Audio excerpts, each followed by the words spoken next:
अस्सलाम वालेकुम, सुबह खैर। कैसी हैं आप सब लोग? ठीक ठाक, मज़े में हैं? ख़वातीन हमारी जो है ना आजकल, उनसे मैं मुखातिब होती हूँ सुबह और उनका जिक्र करती हूँ इसलिए कि मुझे बहुत सारे मैसेज आते हैं ख़वातीन के। लेकिन ऐसी बात नहीं है, हमारे बहुत सारे भाई भी हमारा शो जो है वो फॉलो करते हैं और बहुत अच्छे अच्छे मैसेजेस हमें भेज रहे होते हैं और बहुत सारी अप्रिसिएशन होती है, उसके लिए बहुत सारा थैंक्स। अच्छा, आज हम बात कर लेते हैं हैरेसमेंट की।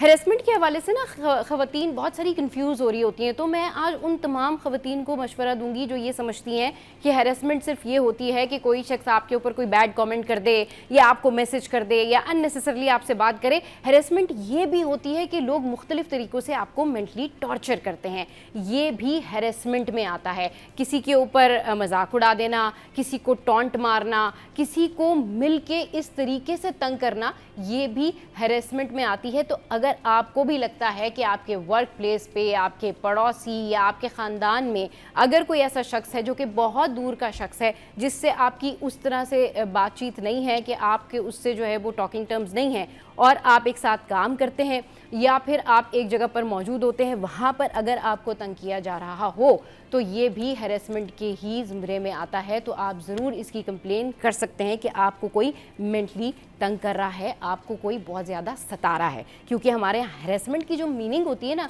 वो लोग ये लेते हैं कि जी शायद किसी ने जो है वो हमें बुरी नज़र से देखा है, वही हैरेसमेंट है। हैरेसमेंट की कई सारी फॉर्म्स होती हैं, ये ज़रूर समझिए, ये आपका राइट है, आप कंप्लेन कर सकते हैं कि कोई आपको कैसे तंग कर रहा है। अच्छा जी, आगे बढ़ते हैं और आज हम बताते हैं जी मौसम का हाल। मौसम कैसा है आज? मौसम जो है जी वो औसम है।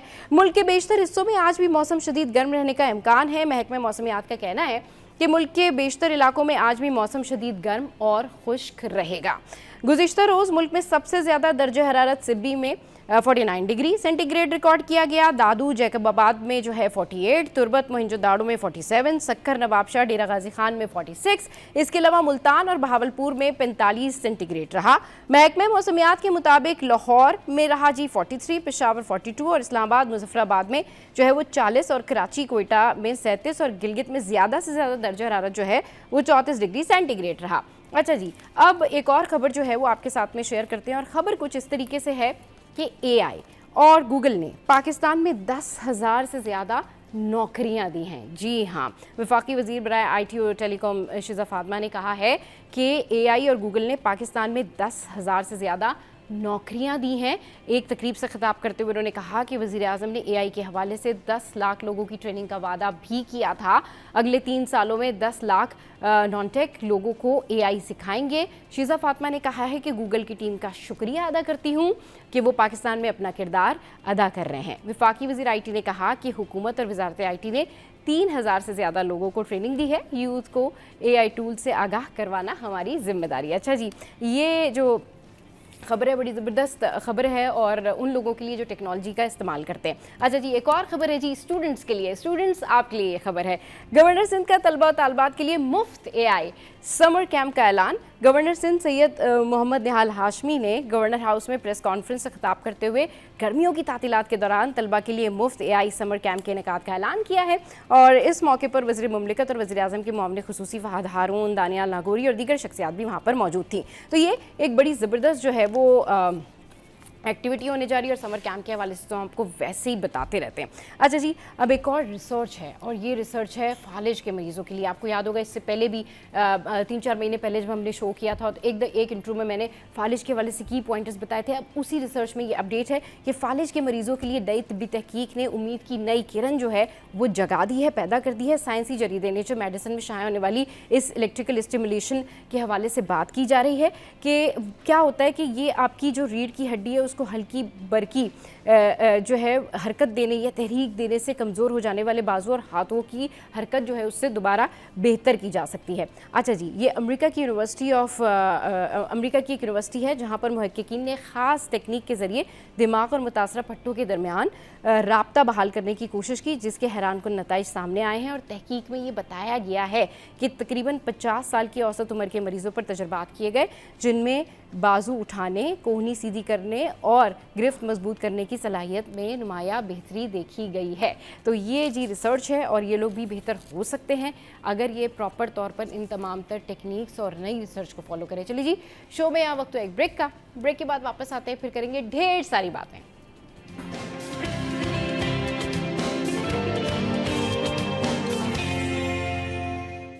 Welcome back. तो भाई अब बात करते हैं हम फिटनेस के हवाले से कि फ़िटनेस जो है वो कितनी ज़रूरी है हमारी ज़िंदगी में और फिटनेस का कितना गहरा ताल्लुक है, क्योंकि अगर आप फिट रहते हैं तो डेफिनेटली आप बहुत सारी चीज़ें कर सकते हैं, आप कामयाबी हासिल कर सकते हैं। और ये फ़िटनेस किस तरह से रखी जाए, हर किसी के अपने अपने उसूल होते हैं, हर किसी की फ़िटनेस की डेफिनेशन बिल्कुल डिफरेंट होती है और उनके मुताबिक कोई वॉक करके फ़िट रहना चाहता है, कोई चाहता है कि भाई वो डाइट करके फ़िट रहे, लेकिन एक्चुअल में आप बहुत कम एक्सरसाइज करके भी कैसे फिट रह सकते हैं, इस पर बात करने के लिए हमारे साथ जो हैं फिटनेस ट्रेनर हैं उज़मा। उनसे बात करते हैं, उनको शो में वेलकम करते हैं। अस्सलाम वालेकुम उज़मा, कैसी हैं आप? वालेकुम अस्सलाम। बिल्कुल ठीक ठाक, आप कैसी हैं? मैं बिल्कुल ठीक ठाक। उज़मा ये बताइए कि फ़िटनेस के लिए ना हर इंसान कोशिश कर रहा होता है कि भाई हम फिट रहें, लेकिन इतनी मुश्किल एक्सरसाइजेज होती हैं। तो आज तो पहले आप जर्नल टिप्स हमारे साथ में शेयर कीजिए कि फिट कैसे रह सकते हैं और कम हैवी, मतलब यानी इतनी एक्सरसाइज ऐसी ना की जाए कि जो बहुत ज़्यादा हैवी एक्सरसाइज हो, तो बिना हैवी बिल्कुल। एक्सरसाइज के कैसे फिट रहा जाए, इसकी क्या टिप्स हैं? ये जरूरी नहीं है कि आपको बहुत ज्यादा हैवी एक्सरसाइजेस करनी है। आपको हल्की स्लो एक्सरसाइजेस से भी आप अपना आपको सेट रख सकते हैं। मतलब वेट लिफ्टिंग, स्ट्रेंथ ट्रेनिंग जरूरी है, बट ज्यादा आपको वेट कैरी नहीं करना है, आपको हल्का वेट कैरी करना है। सिंपल एक्सरसाइज कर लें, जैक्स कर लें, स्क्वाट्स कर लें। बेसिकली मूवमेंट जरूरी है, ह्यूमन बॉडी मूव करने के लिए बनी है। आपको कोई ना कोई मूवमेंट ऐड करनी है अपनी बॉडी को फिट रखने के लिए, और उसके लिए आप कुछ भी कर सकते हैं। कार्डियो, कोर और उसके कॉम्बिनेशन से एक वर्कआउट करें स्ट्रेंथ से, तो आपके लिए बेस्ट है कि आप उसको अपने आप को फिट रख सकते बिल्कुल फिट रख सकते हैं। अच्छा उज़मा, ये बताइए कि स्टार्ट कैसे करें अगर किसी ने एक्सरसाइज स्टार्ट करनी है और उसे सोचना है कि भाई मैंने फ़िटनेस की तरफ तवज्जो देनी है, तो स्टार्ट क्या करें? उसका इनिशियली जो है वो क्या होना चाहिए, स्टार्टअप कैसे, उसकी रूटीन होनी चाहिए, कौन सी एक्सरसाइज उसको करनी चाहिए? अच्छा देखिए, जब भी स्टार्ट करना है ना, आपने पहले तो अपना गोल सेट कर लें कि आपका गोल बेसिकली क्या है। अगर हम्म। आपने अपना गोल कोई सेट नहीं किया है तो आप कुछ भी अचीव नहीं कर सकते। ठीक है, आपने अपने आप को फिट होना है, आपने अपना गोल अचीव करने के लिए किस तरह से स्टार्ट करना है, उसके लिए मोटिवेशन सबसे ज्यादा जरूरी है और कंसिस्टेंसी। ठीक है, मोटिवेशन से भी ज्यादा है कंसिस्टेंसी, कि आपको रोजाना एक्टिविटी करनी है, रोजाना एक्सरसाइज करनी है। ठीक है, आपने अपने आप को ये सोचना है कि जैसे मैं डेली एक्टिविटीज करता हूँ, मैं खाना खा रही हूँ, खाता हूँ, तो उसी तरह मुझे अपना जो है मतलब एक रूटीन फॉलो करना है, अपनी लाइफ स्टाइल को चेंज कर लेना है। जब अपनी लाइफ स्टाइल का हिस्सा बनाते हैं एक्सरसाइज को, मूवमेंट को, तो आप जाहिर सी बात है कि फिट रह सकते हैं और इजीली एक्सरसाइजेस शुरू करते हैं और उनको फॉलो करते हैं, तो एक रिजल्ट खुद ब खुद आना शुरू हो जाता है आपके पास। हाँ बिल्कुल ठीक कह रही हैं, आपके रिजल्ट फिर ना आना शुरू हो जाता है और फिर आपको पता चलता है कि इसके इम्पैक्ट्स इस तरह से आ रहे हैं। अच्छा, इम्पैक्ट क्या पड़ रहा है? हाँ इम्पैक्ट्स क्या पड़ रहे हैं। अच्छा उज़मा, जिस तरह से होता है ना कि लोग कहते हैं जी क्विक टिप्स, आपने वज़न जल्दी से लूज़ करना है। अब जल्दी से ऐसा तो नहीं होता कि आप 1 महीने में लूज़ कर देंगे वेट अपना, या फिर आप वज़न घटाएंगे तो कोई जादू की छड़ी है कि जी आपने फ़ौरन से वज़न घटा लिया, ऐसा नहीं होता। लेकिन फिर भी जल्द से जल्द वज़न घटाने के लिए कौन सी एक्सरसाइज करनी चाहिए, ये ज़रा बताइए। देखिए, सबसे पहले अगर जब आपको वेट लॉस करना है ना, सबसे इंपॉर्टेंट होती है डाइट। यानी अगर आप कोई भी एक्सरसाइज करेंगे और आप अपनी कैलोरी डेफिसिट में नहीं जाएंगे ना, आप वेट लॉस नहीं कर सकते। अगर हाँ। आपको वेट लॉस करना है, सबसे पहले आपने अपने आप को कैलोरी डेफिसिट में लेके जाना है, और उसके बाद फिर आपने जाहिर है एक्सरसाइज शुरू कर देनी है। एक्सरसाइजेस में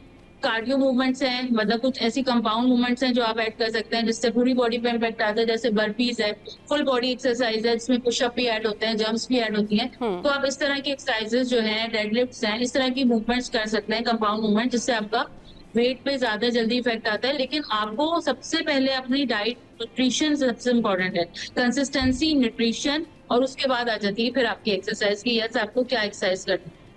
सही, कंसिस्टेंसी चाहिए, न्यूट्रिशन चाहिए, फिर उसके बाद आ जाती है आपकी एक्सरसाइज कि आपको किस तरीके से एक्सरसाइज करनी है। अच्छा उज़मा, ये बताएं कि वो ख़वातीन जो बहुत जल्दी अपना वज़न कम कर लेती हैं, फिट हो जाती हैं, स्ट्रेस या डिप्रेशन से भी बाहर आ जाती हैं और उनकी स्किन भी ग्लो करती है, आपके जिम में जब वो आती हैं आप उन्हें कौन सी एक्सरसाइज सजेस्ट करती हैं, या फिर ऐसी ख़वातीन को कौन सी एक्सरसाइज जो है इनिशियली स्टार्ट करनी चाहिए? एक्सरसाइज किसके लिए मतलब पूछ रहे हैं, जो जिम में मतलब, या वजन ग्रुप कम कैंप में जो करने के लिए उज़मा, वजन वेट कम लॉस? करने के देखिए, लिए वेट आप वेट कौन लॉस के सी लिए अपने जिम में एक्सरसाइज। एक्सरसाइज सजेस्ट करती हैं?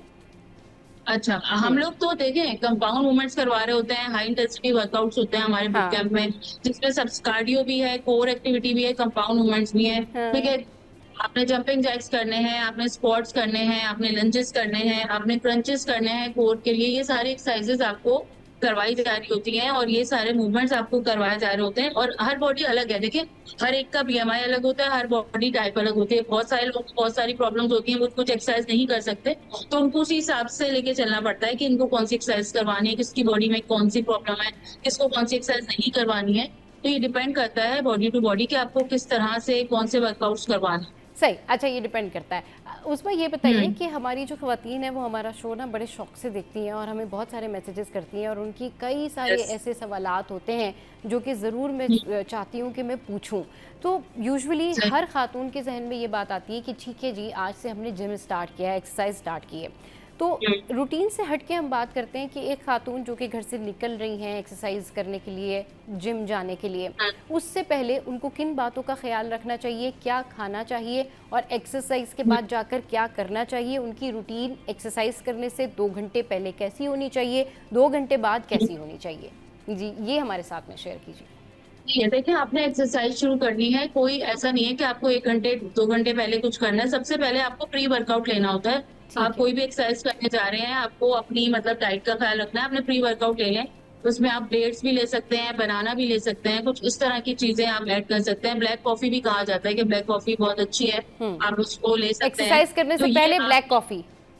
ब्लैक कॉफी ले सकते हैं ओके। एक्सरसाइज से पहले। और अगर ब्लैक कॉफी सूट नहीं करती बहुत सारे लोगों को, तो एक बनाना हाँ। स्लैश 2 डेट्स, या तो 2 डेट्स ले लें, या एक बनाना ले लें, या फिर ब्लैक कॉफी। 3 ऑप्शन है, इनमें से कोई भी एक ऑप्शन आपने ले हाँ। लेना है, मतलब वर्कआउट से पहले। सही। उसके बाद आप आ जाते हैं वर्कआउट पे। वर्कआउट किया आपने, आपका जो भी वर्कआउट है, कंपाउंड वर्कआउट्स हैं, जो भी मूवमेंट है उस दिन का जो वर्कआउट है, आपने वर्कआउट परफॉर्म किया है। फिर आप घर आए हो, अब आपको क्या करना है, आपको प्रोटीन इंटेक करना है। प्रोटीन किस फॉर्म में, आप मीट फॉर्म में ले सकते हैं, आप एग्स की फॉर्म में ले सकते हैं, मतलब आपने हेल्दी डाइट लेनी है, ठीक है। उसमें आपका ये सब चीजें आ जाती हैं कि जरूरी नहीं है कि प्रोटीन आपने पाउडर फॉर्म में ही लें। आप नहीं लेना चाह रहे, आप एग्स ले लें, आप चिकन ले लें, आप कुछ फिश ले लें, आप इस तरह की कोई भी मीट ले सकते हैं, जिससे मतलब आपकी न्यूट्रिशन जो है आपकी वो पूरी हो जाए, यानी आपके प्रोटीन पूरा होना चाहिए।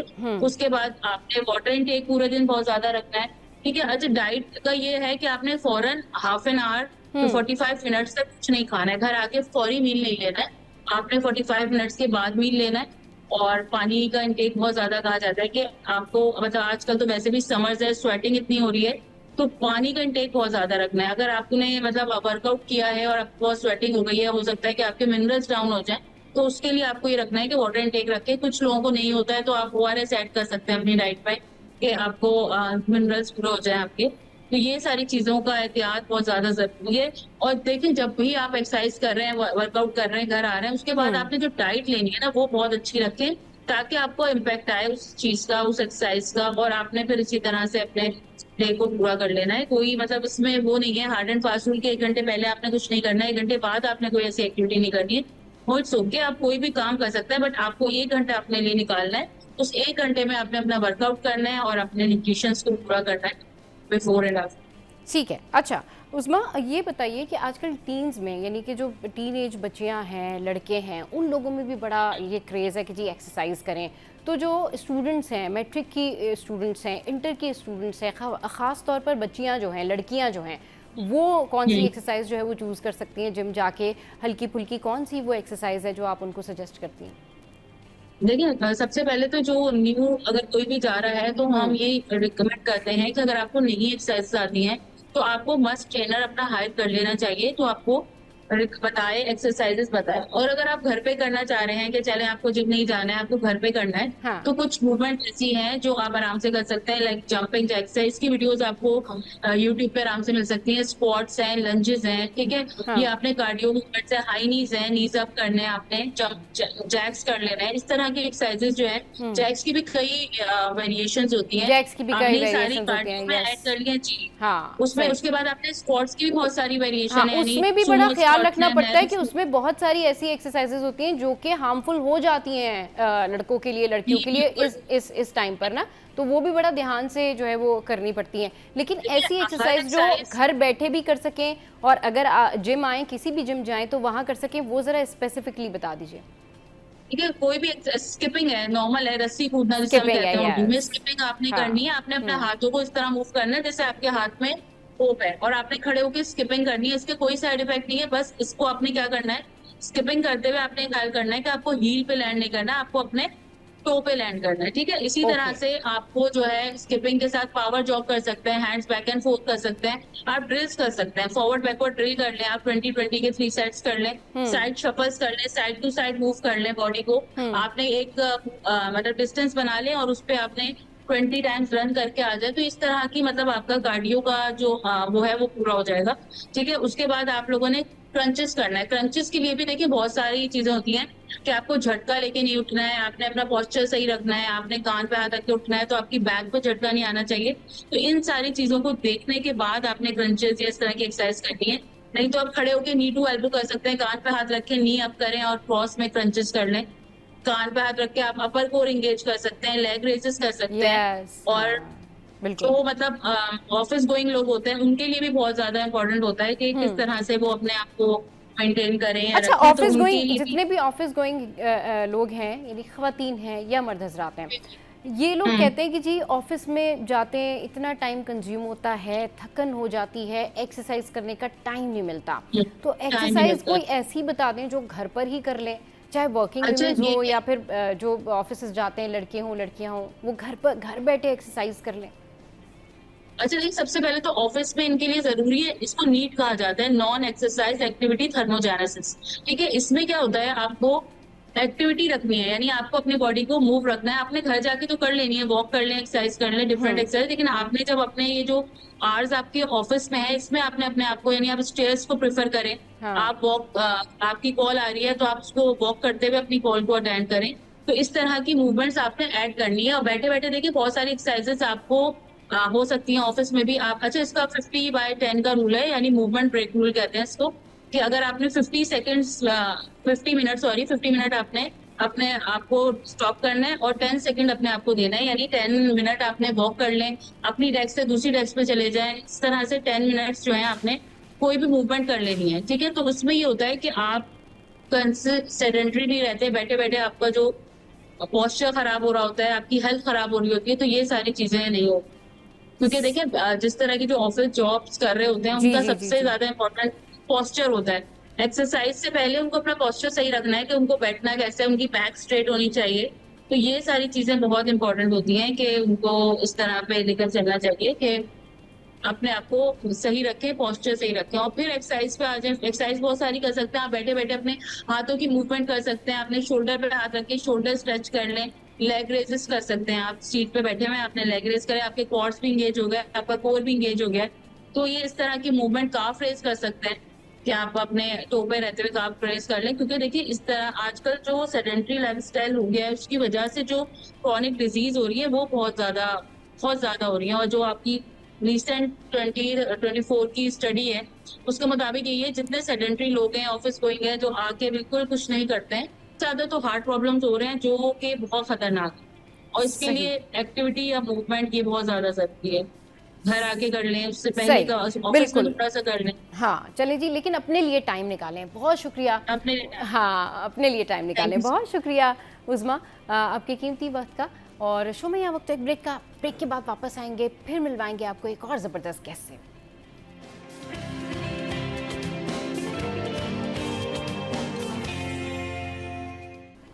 Welcome back. तो भाई अब कुछ बात कर लेते हैं सेहत से मुतालिक। अच्छा जी, सेहत जो है ना वो ऐसी चीज़ है कि हम बहुत सारे पैसे कमाते हैं और बहुत सारी तरक्की करते हैं, पैसे कमा लिए, सब कुछ कर लिया, लेकिन सेहत का ख्याल नहीं रखते, हेल्थ के मामले में लापरवाही करते हैं। और ख़ास तौर पे जब मैं बात करूं ख़वातीन की, तो ख़वातीन से रिलेटेड जो हेल्थ के इश्यूज़ होते हैं उसमें तो बेशुमार ऐसे टॉपिक्स हैं जिसके ऊपर अगर आप डिस्कशन करें तो आप डिस्कशन करते ही रह जाएंगे और वक्त ख़त्म हो जाता है, लेकिन गुफ्तगू जो है वो ख़त्म नहीं होती। तो आज हम बात कर रहे हैं मेनली एक ऐसे टॉपिक के ऊपर जिसका बराह रास्त ताल्लुक़ ख़वातीन की अपनी ज़िंदगी से भी है और फ्यूचर से भी है, क्योंकि अगर वो इस सिचुएशन से गुजरती हैं जिस टॉपिक के बारे में मैं जिक्र कर रही हूँ, इट्स अबाउट रिकरेंट मिसकैरेजेस, इसके वजह से उनकी लाइफ पे जो इम्पैक्ट पड़ता है उनके फ्यूचर पे जो इम्पैक्ट पड़ता है और उनकी ओवरऑल लाइफ डिस्टर्ब होती है, उसके बहुत सारे पॉइंटर्स हैं, उसके बहुत सारे की फैक्टर्स हैं जो आज हम डिस्कस करेंगे। लेकिन ये जो बार बार मिसकैरेजेस होते हैं, ये मिसकैरेज होता है क्या ये अर्ली मैरिजेस की वजह से होता है, इसका क्या प्रॉब्लम होता है, विटामिन की कमी होती है या फिर कोई जेनेटिकली इशू होता है, इसकी वजूहात भी जानेंगे। और इस पर बात करने के लिए मेरे साथ इस वक्त डॉक्टर आयशा मुश्ताक मौजूद हैं। उनको शो में वेलकम करते हैं। अस्सलाम वालेकुम डॉक्टर साहिबा, कैसी हैं आप? ठीक ठाक हैं? अल्हम्दुलिल्लाह सब, आप ठीक हैं? मैं बिल्कुल ठीक ठाक। डॉक्टर आयशा, बार बार मिसकैरेज होना या किसी का शादी के बाद पहली दफ़ा मिसकैरेज होना और फिर कभी माँ ना बनना, इसकी क्या वजूहात होती हैं? बिल्कुल सब, मिसकैरेज देखें एक जो है वो कॉमन कंडीशन है, ये अनकॉमन नहीं है। यूजुअली क्या होता है कि जब पेशेंट कंसीव करती है या कोई भी लेडी कंसीव करती है ना, तो इनिशियल 3 मंथ्स जो ना दीज आर वेरी इंपॉर्टेंट, और उसमें 10 to 12% चांस होते हैं कि इसमें हमारा जो भी कंसेप्शन है वो मिसकैरी हो सकता है। एक मिसकैरेज होना जो वो नॉर्मल बात है, लेकिन अगर किसी लेडी के जो है वो 2 या 2 से ज़्यादा मिसकैरेजेस हो रहे होते हैं, जिसे हम रिकरेंट मिसकैरेज कहते हैं कि बार बार हमल का ज़ाया होना, इट इज़ नॉट नॉर्मल। अगर इस कंडीशन पे पेशेंट आ जाए ना, तो फिर उसमें उसको डायग्नोस करना, उसकी हिस्ट्री को डिग आउट करना और ट्रीटमेंट देना जो ना, ये बहुत इंपॉर्टेंट हो जाता है। ठीक है, ट्रीटमेंट देना बहुत इंपॉर्टेंट हो जाता है। सो किस तरह से ट्रीटमेंट किया जाए, क्या उसके एस्पेक्ट्स हैं, कैसे आगे लेके चला जाए? देखिए, इसके लिए सबसे पहले तो हमें जो वो डायग्नोस करना बहुत ज़रूरी है ना, हाँ। कि उसका अगर मिसकैरेज हुआ है तो वो क्यों हुआ है। अगर किसी ने फ़र्स्ट टाइम कंसीव किया है और उसका मिसकैरेज हुआ है, वो नॉर्मल हो सकता है, क्योंकि कुदरत की तरफ से होता है कि अगर कोई फीटस नॉर्मल नहीं बना होता, उसके अंदर कोई एबनॉर्मलिटी हो, जैसे जेनेटिक एबनॉर्मलिटीज़ हो जाएं या क्रोमोसोमल हो, यूजुअली 70 to 80% जो है ना वो जेनेटिक प्रॉब्लम्स होती हैं, तो वो आगे सर्वाइव नहीं कर सकते, वो वैसे ही मिसकैरी हो जाते हैं। ठीक है, इट इज़ नॉर्मल। ठीक है, लेकिन अगर कोई पेशेंट हमारे पास आती है कि जिनके बार बार मिसकैरेजेस हो रहे होते हैं, तो हम उनसे पहले हिस्ट्री पूछते हैं कि उनका जो ये कंसेप्शन है या जो उसने कंसीव किया है, हाँ। वो उसने स्पॉन्टेनियस किया है या उसने मेडिकेशन के थ्रू किया है, क्योंकि बहुत सारी पेशेंट होती हैं जो कंसीव ही नहीं कर पाती हैं किसी रीज़न से। ठीक है, अगर उसने जो है वो मेडिकेशन के थ्रू किया है, तो उसको डिग आउट करना होता है कि हो सकता है कि उसके अंदर कोई हार्मोनल एबनॉर्मलिटीज़ हों, चाहे वो पेशेंट के अपने अंदर हो या उसके हस्बैंड के अंदर हो, दोनों पार्टनर्स में हो सकती हैं प्रॉब्लम्स। हाँ। ठीक है, एक तो हमने हिस्ट्री से ये पूछ लिया। दूसरा, हम पेशेंट से है ना ये पूछते हैं कि उसको जो उसका मेंस्ट्रुअल साइकिल है या पीरियड्स है वो उसका रेगुलर है या नहीं है। हाँ। उसकी वजह से भी प्रॉब्लम्स होती हैं कि पेशेंट को ओव्यूलेशन नहीं हो पाती, हार्मोनल डिस्टर्बेंस होती है। फिर हम उसकी डायग्नोसिस के ऊपर आते हैं। पेशेंट के एग्जामिनेशन के बाद जो डायग्नोस करते हैं हम, तो उसके लिए कुछ ब्लड टेस्ट कराए जाते हैं, कुछ हाँ। हार्मोनल टेस्ट कराए जाते हैं, अल्ट्रासाउंड्स कराए जाते हैं, और जो इम्पॉर्टेंट चीज़ें होती हैं हार्मोनल इम्बैलेंस में हमारे पास एंडोक्राइन इश्यूज़ होते हैं, जिसमें मोस्ट इम्पॉर्टेंट आता है थायराइड डिसऑर्डर। अगर किसी पेशेंट को थायराइड प्रॉब्लम है, तो उसमें या तो वो कंसीव नहीं करेगी या फिर मिसकैरेजेस होते रहते हैं उसमें। कोई अनकंट्रोल डायबिटीज़ है, शुगर के पेशेंट या तो कंसीव नहीं कर पाएंगे या उनमें मिसकैरेजेस हो जाएंगे, या हमने जैसे पहले भी बात की थी कि वो सडन आईयूडी या इंट्रायूट्राइन डेथ हो जाती है उन पेशेंट्स में। ठीक है, अच्छा। ये हो सकता है। दूसरा रीज़न है कि अगर किसी पेशेंट में जो है ना, हम क्या करते हैं, अपनी जो प्रेगनेंसी होती है ना, उनको 3 स्टेजेस में डिवाइड करते हैं। ठीक है, first trimester, second and third trimester.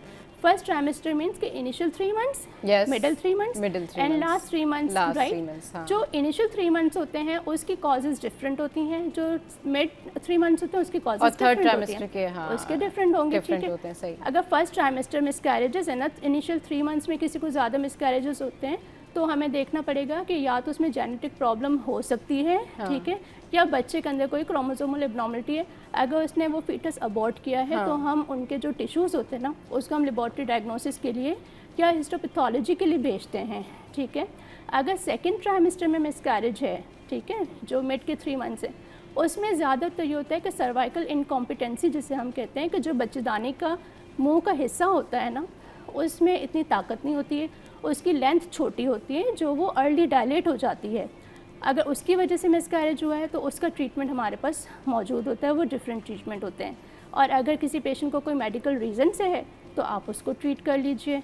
सही, बिल्कुल उसको ट्रीट कर लें। अच्छा, अर्ली मैरिजेस के हवाले से मैं बात करना चाहूँगी कि जहाँ पर अर्ली मैरिज के बहुत ज़्यादा फ़ायदे भी होते हैं। यूजुअली यही होता है ना कि अगर आपकी शादी जल्दी हो जाती है तो आपके जो फैमिली है वो जल्दी बन जाती है और फिर आप अपने बच्चों के साथ ही बड़े हो रहे होते हैं। वो टाइम आपका ऐसा होता है कि उसमें आपके जब बच्चे बड़े हो रहे होते हैं तो आप भी उनके साथ बड़े हो रहे होते हैं और फिर लोगों को इस बात का यकीन भी नहीं आ रहा होता कि भाई आपने सुना होगा ना वो मुहावरा कि भाई यू लुक सो यंग, इस तरह के भी बहुत सारे लोगों के साथ होता है। तो वहाँ जहाँ पर बहुत सारे सोशल फ़ायदे होते हैं वहाँ इसका एक नेगेटिव पॉइंट क्या है? अर्ली मैरिजेस के फ़ायदे और नुकसानात क्या हैं, ये बताइए। देखिए, अर्ली मैरिज सोशली तो अच्छा है कि आपने किसी की अर्ली मैरिज कर दी, वो अच्छी बात होती है। इस्लामिकली भी ये एक अच्छी बात है दीनी पॉइंट ऑफ व्यू से, ठीक है, इसको हम डिनाई नहीं कर सकते। लेकिन अगर हम बात करते हैं मेडिकल या साइंटिफिक लॉजिक की ना, अगर हम उस पर बात करते हैं कि तो age matters a lot, especially एक लेडी की एज जो ना बहुत ज़्यादा मायने रखती है। अगर अर्ली स्टेज में उसकी शादी हो गई है तो हमने पहले भी बताया था कि उसके जो मसल्स होते हैं, लिगामेंट्स होते हैं, वो इतने ज़्यादा डेवलप नहीं हुए होते हैं। उसकी जो एग क्वालिटी होती है ना वो इतनी अच्छी मैच्योर नहीं होती है। इनिशियली जो एग्स होते हैं वो जल्दी ज़ाया हो जाते हैं उसके, ठीक है, जिसे हम ओवेरियन रिजर्व कहते हैं। अगर उसकी अर्ली मैरिज हुई है तो वो उसका जो फीटस होगा वो जल्दी अबॉर्ट हो जाएगा, उसका यूट्रस उस चीज़ के लिए रेडी नहीं होता है, ठीक है, जो उसके ओवम्स होते हैं वो बने हुए नहीं होते हैं। इसी तरह से अगर लेट मैरिजेस है ना, ठीक है, अगर 40 है, 40 के बाद हुई है तो उसमें भी मिसकैरेजेस के चांसेस ज़्यादा होते हैं। एक्सट्रीम ऑफ एज हो, चाहे वो 20 से बिफोर हो, चाहे वो 35 या 40 के बाद हो, तो उसमें जो है वो मिसकैरेजेस के चांसेस ज़्यादा होंगे एज़ कम्पेयर टू हमारे पास अगर जो है वो 21 से 30 के दरमियान एक पेशेंट है, ठीक है। और अगर अर्ली मैरिज हुई है और पेशेंट के बार बार मिसकैरेजेस भी हो रहे हैं तो उसमें एक चीज़ हमारे पास आती है यूट्राइन एनॉमली, ठीक है, जिसमें हम देखते हैं कि यूट्रस के अंदर कोई एबनॉर्मलिटी तो नहीं है जो इनिशियली डायग्नोज नहीं होती है, लेकिन जब पेशेंट बार बार मिसकैरी करती है या फीटस अबॉर्ट करती है तो बाज़ औक़ात कुदरती तौर पे जो यूट्रस होता है वो सही नहीं बना होता, उसके अंदर कोई झिल्ली होती है, सेप्टम होता है, या बाइकॉर्मेट जिसमें डबल यूट्रस भी हो जाते हैं, ठीक है। तो उसमें भी जो है ना वो फीटस को इतनी जगह ही नहीं मिलेगी कि वो आगे ग्रो करे। वो पेशेंट कंसीव तो कर लेगी, लेकिन क्या होगा कि 2 महीने 3 महीने पे पहुंचा बेबी या 4 मंथ्स पे पहुंचा तो उसके पास इतना रूम या स्पेस ही नहीं है कि वो आगे ग्रो करे, तो वो मिसकैरेज हो जाएगा उसका। सही, फिर वो ज़ाहिर है वो प्रॉब्लम क्रिएट हो जाती है। सही। अच्छा, इससे अवॉइड करने के लिए, इससे बचने के लिए क्या कुछ करना चाहिए, ये बताइए कि लोग इस प्रॉब्लम में ना पड़ें। और जाहिर सी बात है फिर आगे गो थ्रू करना होता है, उनको अपना मेडिकल एग्जामिन करना होता है, बहुत सारी चीज़ें, हेल्थ है, फैमिली है, सोशल लाइफ है। बिल्कुल, देखें, डायग्नोसिस आपकी जो है बहुत इंपॉर्टेंट है। आपने अगर डायग्नोज कर लिया ना कि कॉज क्या है तो आप उसको अच्छे से ट्रीट भी कर सकेंगे। आपने अगर सही डायग्नोज कर लिया, आप रूट कॉज तक पहुंच गए, फिर आपने उसकी ट्रीटमेंट की तो वो आपको फ़ायदा भी देगी। ये डॉक्टर आयशा आपने बहुत अच्छी बात की है। बहुत सारे ऐसे डॉक्टर्स होते हैं जब आप उनके पास रैंडम जाते हैं चेकअप के लिए तो वो आपको रैंडम चेकअप करते हैं और शायद वो पेशेंट से या पेशेंट के इस गुस्से से भी डर रहे होते हैं कि भाई पेशेंट जो है कहीं ये ना कहे कि डॉक्टर साहब ने या डॉक्टर साहबा ने बहुत सारे टेस्ट लिख दिए।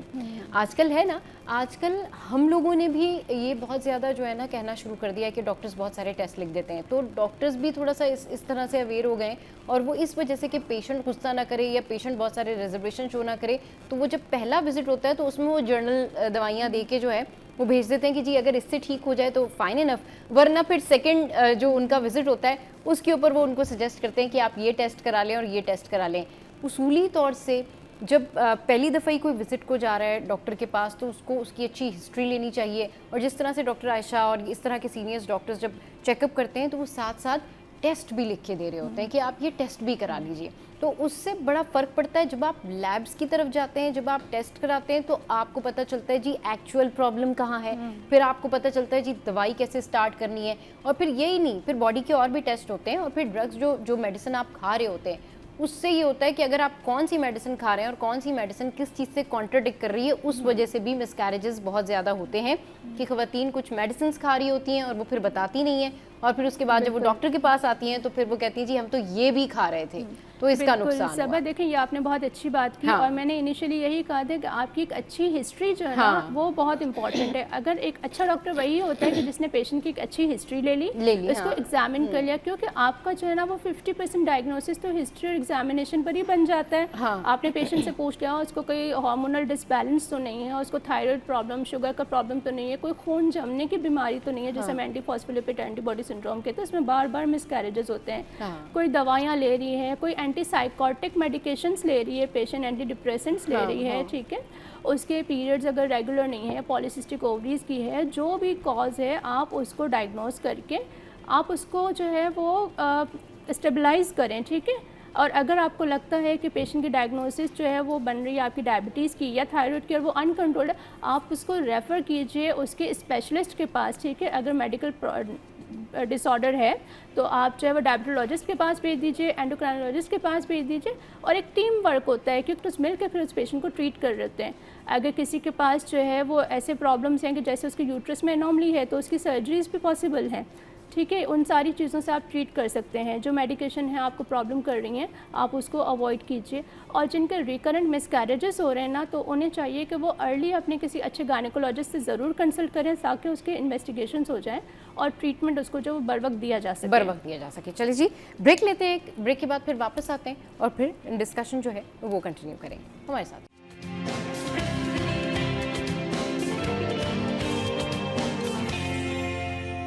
Welcome back. अच्छा जी, हम बात कर रहे हैं हेल्थ से रिलेटेड। अच्छा, अब हम बात कर रहे थे कि रिकरेंट मिसकैरेजेस के हवाले से ना।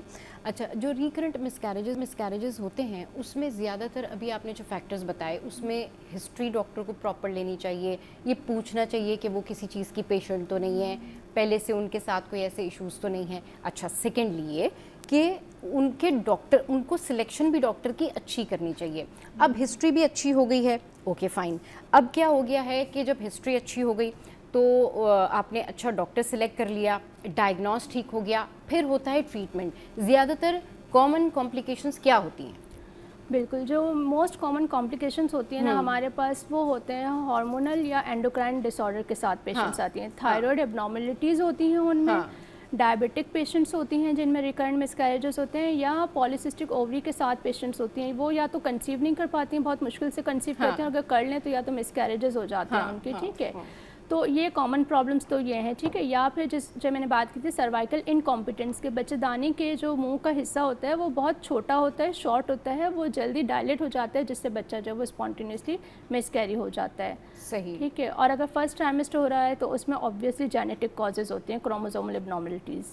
सही, बिल्कुल, और इसमें ये प्रॉब्लम भी होती है। अच्छा जी, अब कुछ इस तरह से है कि हम जब डिस्कस कर रहे होते हैं ना कि ये मिसकैरेजेस हो रहे हैं, वहीं पर हम आ जाते हैं कि जिन ख़वातीन की एज ज़्यादा होती है उनका भी मिसकैरेज होता है। वो किस वजह से होता है, और फिर हम ये बात करेंगे कि वो कंसीव भी नहीं कर पा रही होती है। दोनों पहलुओं पर हम बात करेंगे, लेकिन अब हमने अर्ली मैरिजेस के वाले से बात की, अब हम सेकंड ये बात करते हैं कि जो ज़्यादा एज की ख़वातीन होती हैं उनका भी मिसकैरेज हो जाता है, और फिर डॉक्टर उनको कहते हैं नहीं जी अब नेक्स्ट टाइम तो ये बड़ा मुश्किल है कि आप जो है वो ये अपनी फैमिली बना सकते हैं। तो वो क्या कॉम्प्लिकेशंस होती हैं? इनका जो मेन रीज़न होता है ना वो होता है ovum quality, because by the passage of time हमारा एज जैसे ही गुजरती है तो जो हमारी एग क्वालिटी होती है, ओवम क्वालिटी होती है, वो ख़राब हो जाती है वक्त के साथ। जैसे हम कहते हैं कि एंटर फॉलिकुलर काउंट, ठीक है, ओवरी के अंदर हमारे जो वो ओवम होते हैं उनकी एग्स की रिजर्वेशन या क्वांटिटी होती है, ओवेरियन रिजर्व कम हो जाता है, और एज के साथ वो ख़राब हो जाएंगे। जब वो ख़राब हो जाएंगे तो वो कंसीव नहीं कर पाएंगे, या फिर अगर कंसीव करेंगे तो वो एग्स जो है वो ख़त्म हो जाते हैं, एब्नॉर्मलिटीज़ होना शुरू हो जाती हैं उसमें। सही, बिल्कुल। अगर किसी पेशेंट को अर्ली अगर उसने कंसीव कर भी लिया और उसको वायरल इन्फेक्शंस भी हो गए ना, बहुत ज़्यादा तेज़ बुखार के साथ उसको नज़ला ज़ुकाम हुआ है, तो वायरल इन्फेक्शन होते हैं, उसमें भी मिसकैरेजेस हो जाते हैं। अच्छा, उसमें भी फिर प्रॉब्लम होती है। सही। अच्छा, ये बताएं कि ख़वातीन को इस पूरे टाइम में अपनी सेहत का कैसे ख्याल रखना चाहिए, और रेड फ्लैग क्या है, कब फ़ौरन से जाके डॉक्टर को दिखाना चाहिए? अगर उसने कंसीव कर लिया है, ठीक है, तो उसका साइन एंड सिम्टम्स तो ये होगा कि सबसे पहले तो वो इसी कंप्लेंट के साथ आएगी कि उसके पीरियड्स मिस हो गए, या फिर उसको नोजिया एंड वॉमिटिंग स्टार्ट हो जाता है, ठीक है, वो अपनी प्रेगनेंसी कंफर्म कर लेती है। तो शुरू में ही उसे चाहिए कि गायनेकोलॉजिस्ट को जाके दिखाए और फॉलिक एसिड सप्लीमेंटेशन जो है ना वो स्टार्ट कर दे, ठीक है। फॉलिक एसिड हमने पहले भी जिक्र कर दिया है कि बहुत अच्छी चीज़ होती है बेबी की ग्रोथ के लिए भी और ह्यूमन बॉडी के लिए भी, ठीक है। इसके अलावा अगर उसमें प्रोजेस्टेरोन की हार्मोन की डेफिशिएंसी होती है तो आपका डॉक्टर जो होता है वो आपको फ़ौरन ही प्रोजेस्टेरोन सपोर्ट स्टार्ट करा देगा ताकि आपका बेबी जो वो सही से ग्रो कर सके, उसमें हार्मोनल इम्बैलेंस ना हो पेशेंट में, ठीक है। और उसके बाद आपने अगर कोई आपका रूट कॉज है, थायराइड है, हाई ब्लड प्रेशर है, डायबिटीज़ है, तो उसकी जो है वो ऑप्टिमाइजेशन आपकी स्टार्ट हो जाएगी। बिल्कुल, वो ऑप्टिमाइजेशन जो है वो स्टार्ट हो जाएगी। और अगर आप डायबिटिक हैं, कोई डायबिटीज़ की दवाइयाँ ले रही हैं तो वो आपकी चेंज चेंज हो जाएंगी, सेफ़ मेडिकेशन पे स्टार्ट हो जाएगा, इंसुलिन स्टार्ट कर देते हैं। अगर एपिलेप्टिक पेशेंट है तो उसकी सेफ़ दवाइयाँ शुरू हो जाएंगी, एस्थमेटिक है तो वो दवाइयाँ उसकी पेशेंट की according to the pregnancy change कर दी जाती हैं। सही। अच्छा, अब जिस तरीके से डॉक्टर साहबा कह रही हैं कि दवाइयाँ चेंज कर दी जाती हैं, वहीं पर इस पूरे टाइम में किस तरह की एक्टिविटी रखना चाहिए, क्या खाना चाहिए, कौन से फ्रूट्स खाने चाहिए, उस हवाले से ख़वातीन को बताएं। देखिए फ्रूट्स तो वो सारे ही ले सकते हैं, जो भी मौसमी फल हैं वो ले लें, अनटिल एंड अनलेस के उसको कोई ऐसी डिजीज़ नहीं है। जैसे हमने कहा था कि डायबिटिक अगर पेशेंट है तो ऑब्वियसली वो मीठे फ्रूट्स नहीं लेगी। हाँ। आम, अंगूर और खजूर इस तरह की चीज़ें, पाइनएप्पल है, वो उसके लिए ठीक नहीं है। उस सूरत में तो वो डिफरेंट फ्रूट्स लेगी, ठीक है।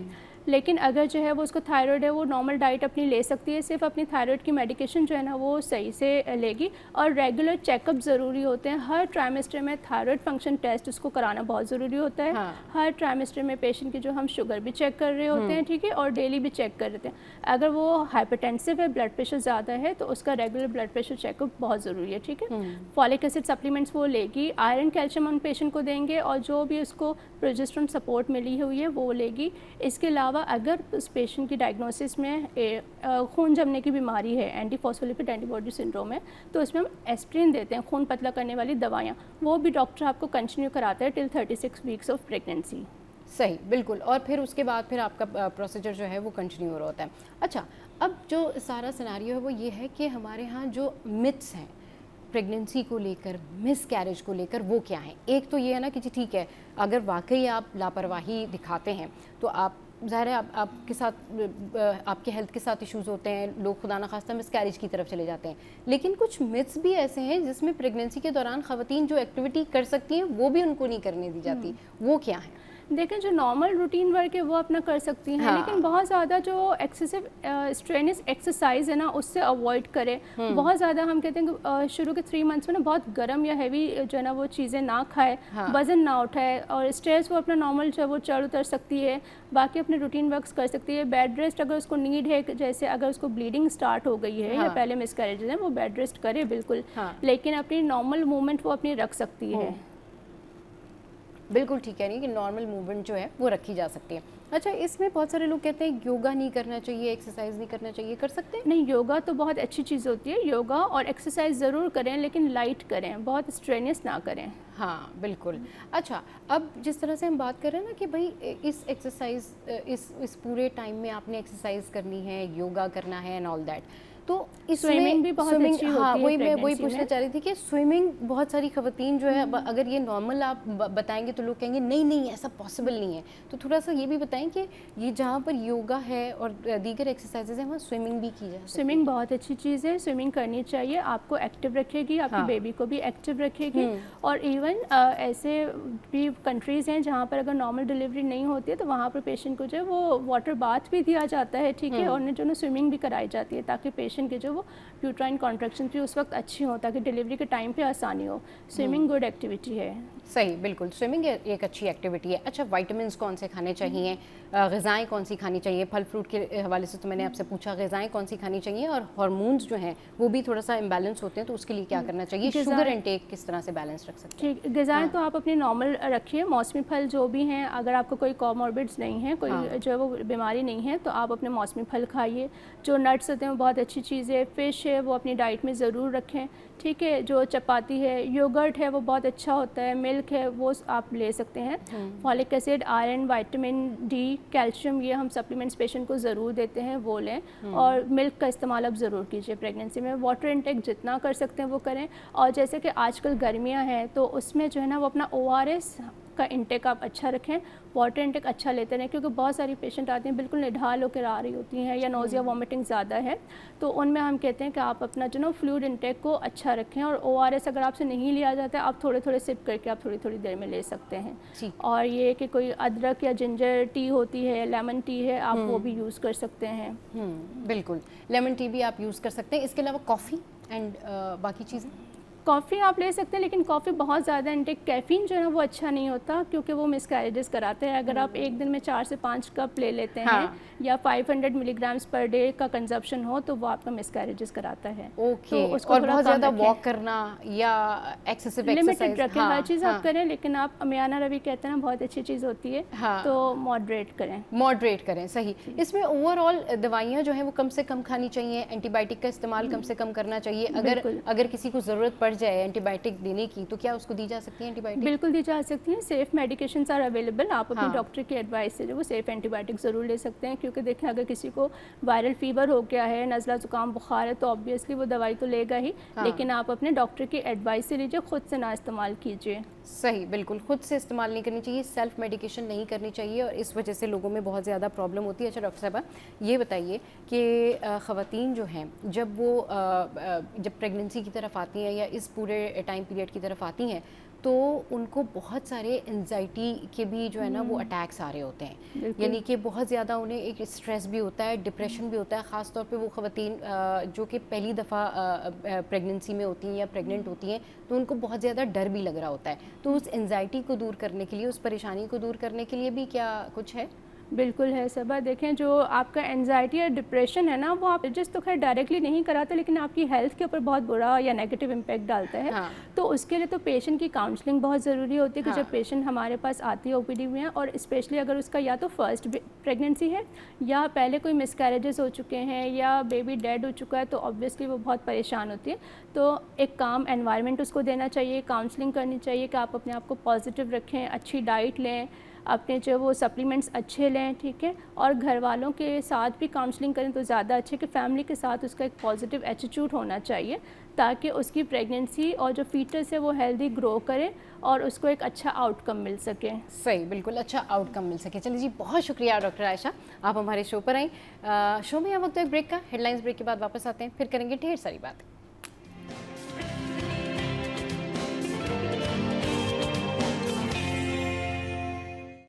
Welcome back. तो भाई आज हम डिस्कस करने जा रहे हैं एक ऐसा टॉपिक जो कि आपके लिए, मेरे लिए, हम सब के लिए बहुत इम्पोर्टेंट है। कुछ ऐसे शुगर पेशेंट्स होते हैं जो कि क्रेविंग होती है, मीठा खाने से बचना चाहते हैं। कुछ लोग ऐसे होते हैं जिनका वज़न बढ़ रहा होता है, वो मीठा खाने से बचना चाहते हैं।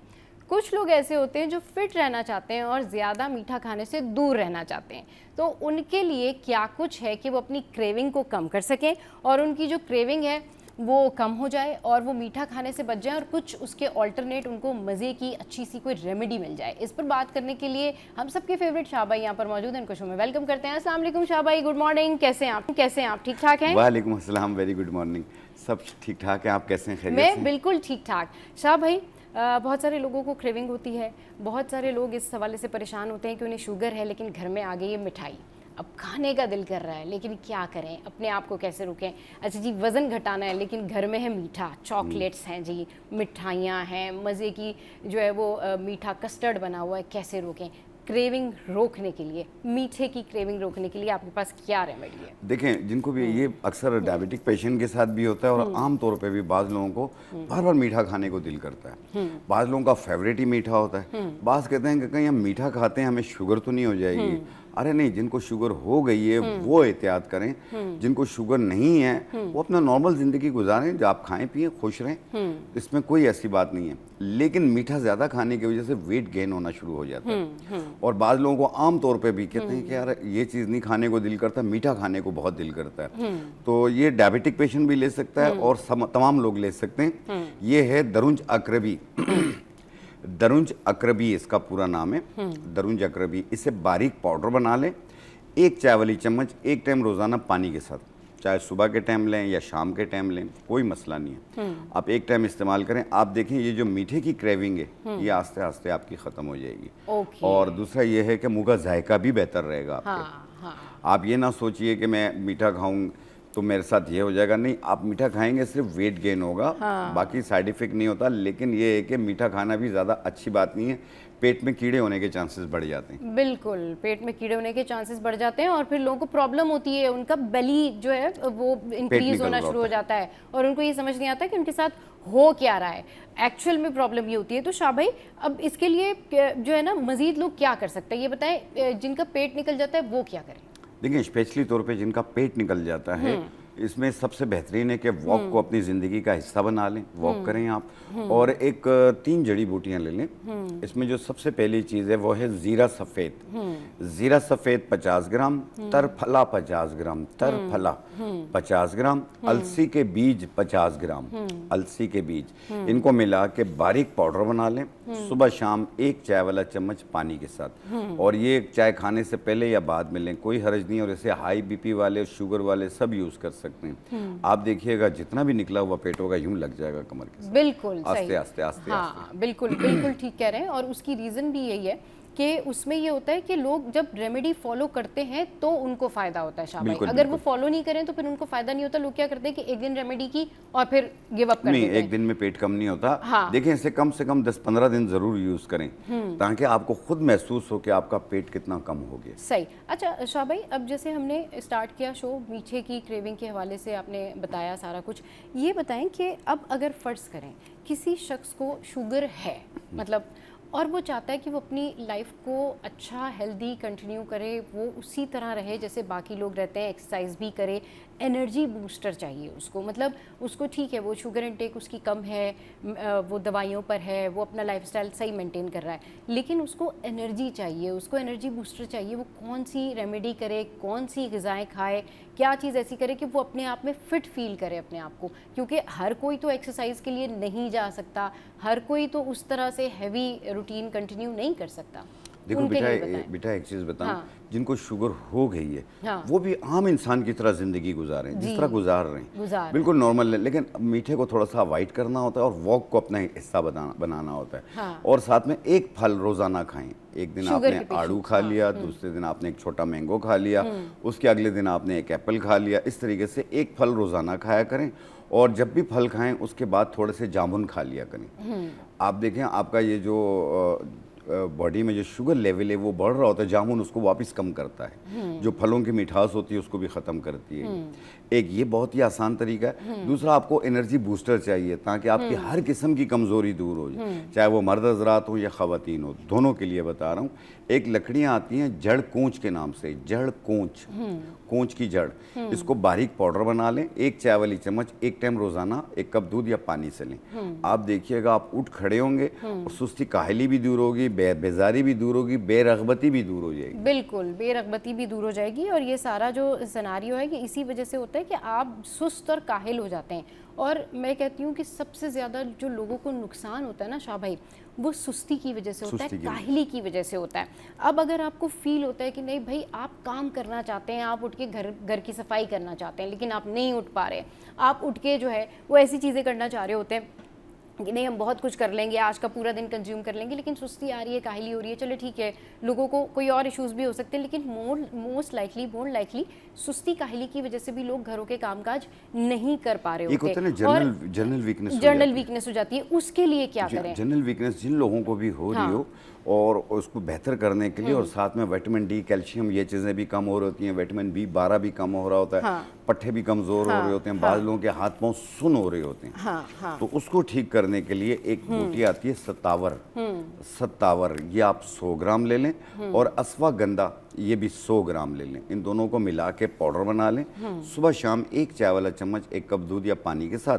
ये डायबिटिक पेशेंट भी ले सकते हैं, हाई बीपी वाले भी ले सकते हैं। आप देखिएगा 5 दिन में आपको कितना बेहतर करती है ये।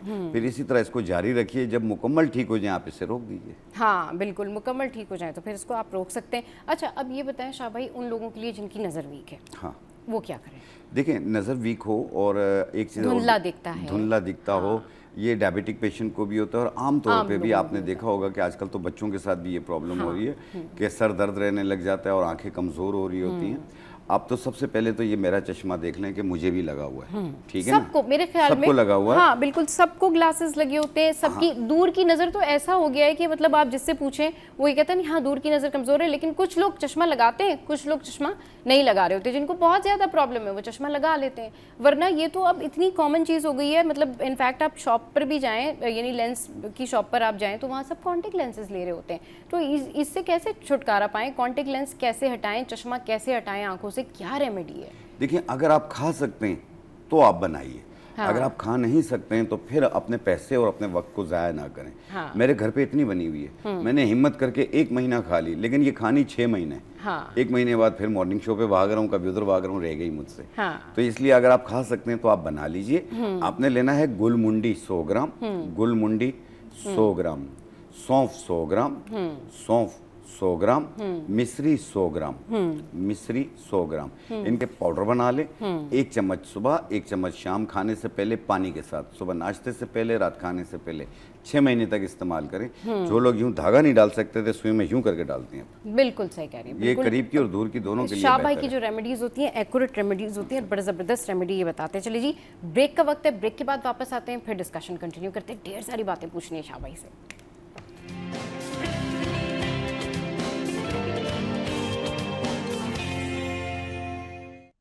Welcome back. शाह भाई इस वक्त हमारे साथ में मौजूद हैं और हम बात कर रहे हैं जी रेमेडीज़ से मुतालिक, कैसे अपनी ज़िंदगी से बीमारियों को, स्ट्रेस को दूर कर सकते हैं।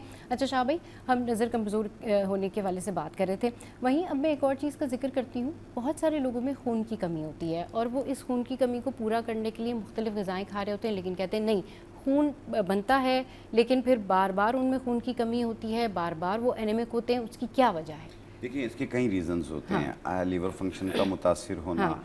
या कोई अंदरूनी तौर पे खून का बहाव जाना, यानी गैर ज़रूरी तौर पे खून का बहाव।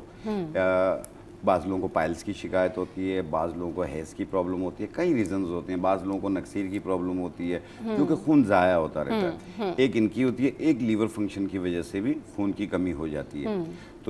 तो जिन लोगों को बार बार खून की कमी हो रही हो तो प्लीज़ अपने करीबी डॉक्टर से एक बार अपना चेकअप करवा लें, कुछ टेस्ट करवा लें, ताकि पता चल जाए कि आया उनको क्या प्रॉब्लम रहती है।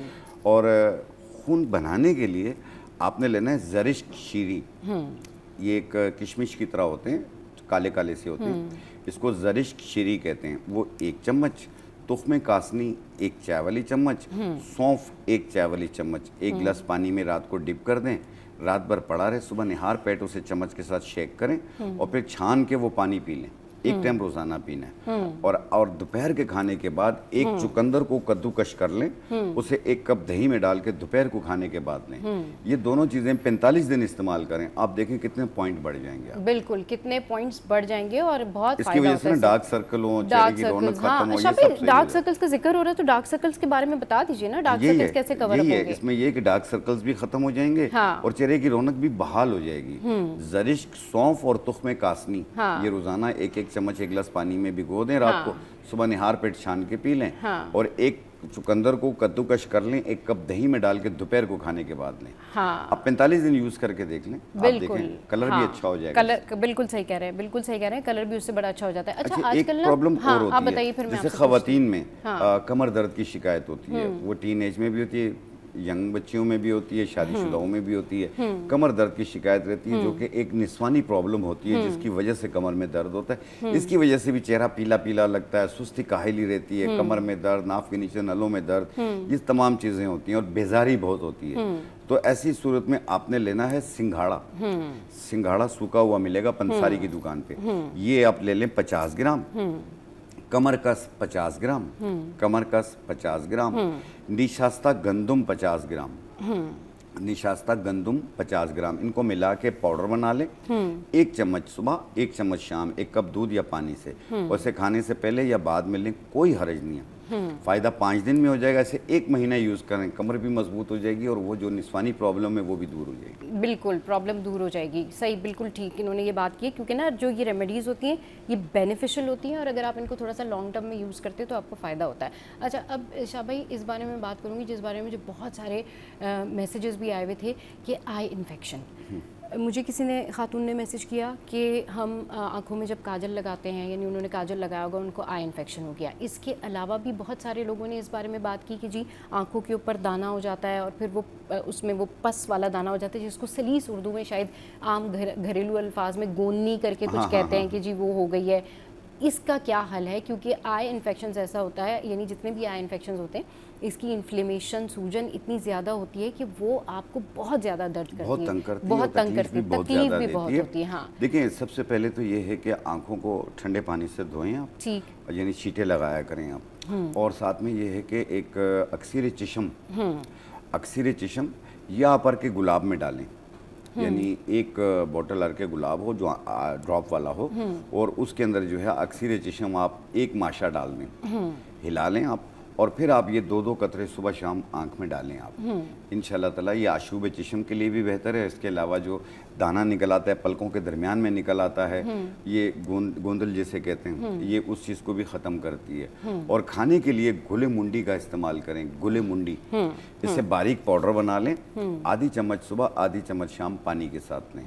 इंशाल्लाह ताला आप देखिएगा ये आंखों का इन्फेक्शन, ये सारी चीज़ें आस्ते आस्ते दूर होंगी। हाँ, अगर मर्ज़ की शिद्दत बहुत ज़्यादा है आपको तो प्लीज़ अपने आई स्पेशलिस्ट से ज़रूर मशवरा करें। बिल्कुल, आई स्पेशलिस्ट से ज़रूर मशवरा करें। अच्छा शाह भाई, ये बताएं कि आँख से पानी बहना, ये तो आपने बता दिया, आँख से मुसलसल पानी बहना, आँख का रेड हो जाना, या फिर बहुत ज़्यादा इचिंग, इसके लिए क्या किया ये जाए? देखें एलर्जी कहलाती है ये। एलर्जी, हाँ, ठीक है। ये बाज़ लोगों को साइनसाइटिस एलर्जी होती है, नाक से पानी बह रहा होता है, बाज़ लोगों को आई एलर्जी हो जाती है, आंखों से पानी बह रहा होता है। तो इसको ठीक करने के लिए एक बूटी आती है बांसा के पत्ते, बांसा के पास, बरगे बांसा, बरगे बांसा, बरगे बांसा, सही, इसकी हाँ। 1 चम्मच सवा कप पानी में डाल के उबाल लें, कहवा बन गया। हाँ। 1 कप सुबह 1 कप शाम 2 दिन, हाँ। फिर 1 टाइम रोज़ाना कर दें रात को, और जब मुकम्मल आप ठीक हो जाएं आप इसे रोक दें। मुकम्मल ठीक हो जाए तो फिर आप इसे रोक लें। सही बात है, बिल्कुल। अच्छा, उसमें ये होता है ना शाह भाई कि कुछ लोग क्या करते हैं, एक्सेसिव ट्रीटमेंट की तरफ भी चले जाते हैं, और कुछ लोग कम दिन कर रहे होते हैं, तो वो उनको उस तरह से फिर नुकसान हो रहा होता है बहुत ज़्यादा। ये एलर्जी को दूर करेगी, हाँ। और आंखों के लिए बहुत ज़्यादा आंखों बेहतर के है लिए गुलमुंडी। बहुत ज़्यादा। अच्छा,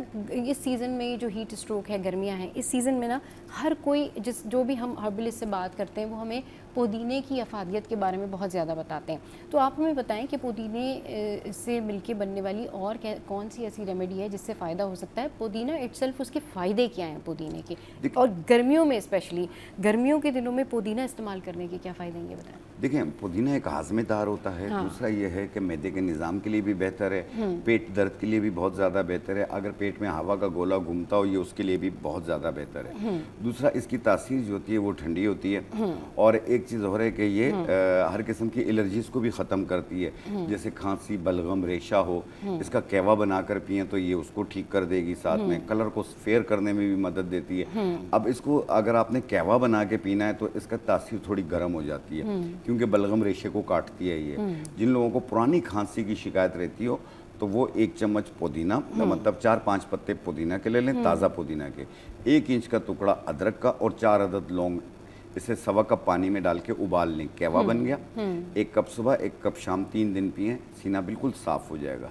दूसरा ये है कि इसे आम तौर पे जैसे आपने पेट के निज़ाम के लिए गर्मी की शिद्दत को कम करने के लिए पीना हो तो 4-5 पत्ते पुदीना के लें, थोड़ा सा खीरा लें, थोड़ा नींबू लें, इसे आप पानी में भिगो दें, और थोड़ी देर के बाद वो पानी पीते जाएं आप देखें आपको गर्मी की शिद्दत कम फील होगी, गर्मी की और शिद्दत पेट कम, का निज़ाम भी बेहतर रहेगा। पेट का निज़ाम भी बेहतर रहेगा, बिल्कुल। अच्छा शाह भाई, अब क्योंकि गर्म मौसम है, गर्मी ज़्यादा है, लोग चाहते हैं कि जी वो फ्रेश फील करें, मतलब अब वो जब कामों से घरों को आएँ तो वो थोड़ा फ्रेश फील करें। लोग क्या करते हैं, अर्के गुलाब का इस्तेमाल कर रहे होते हैं बहुत ज़्यादा। लोग कहते हैं जी चेहरा ताज़ा कर लें, मुरझाई हुई स्किन होती है, परेशानी होती है, आप ऑफिस से वापस जा रहे होते हैं और फिर आपको लगता है जी धूप ने आपकी स्किन जो है वो झुलसा दी है। स्कूल के बच्चे हों या फिर कॉलेज गोइंग जो है वो स्टूडेंट्स हैं, यूनिवर्सिटी के लोग हैं, तो वो कहते हैं जी स्किन बहुत ज़्यादा झुलस गई है, हमें ऐसा लग रहा है बहुत टैन हो गए हैं, उसके लिए क्या करना चाहिए? दाने भी निकल रहे होते हैं, और स्पेशली ये चिन के ऊपर बहुत ज़्यादा बारीक बारीक दाने हो रहे होते हैं। ऐसी सूरत हाल में, और जिस तरीके से आप कह रहे हैं ना कि गर्मी की वजह से कलर भी ढल हो रहा है, तो उसको ठीक करने के लिए आप उनाब का इस्तेमाल करें। हाँ, इस मौसम में बहुत बेहतरीन है ये, ब्लड प्योरीफाई भी है, खून के लिए भी बेहतर है, खून की सफाई में, और साथ में गर्मी की शिद्दत को भी ये कम करती है, और किसी भी किस्म के अगर पूरी बॉडी में आपके दाने निकल रहे हो ये उसको भी ख़त्म करती है, स्पेशली तौर पे फेस के।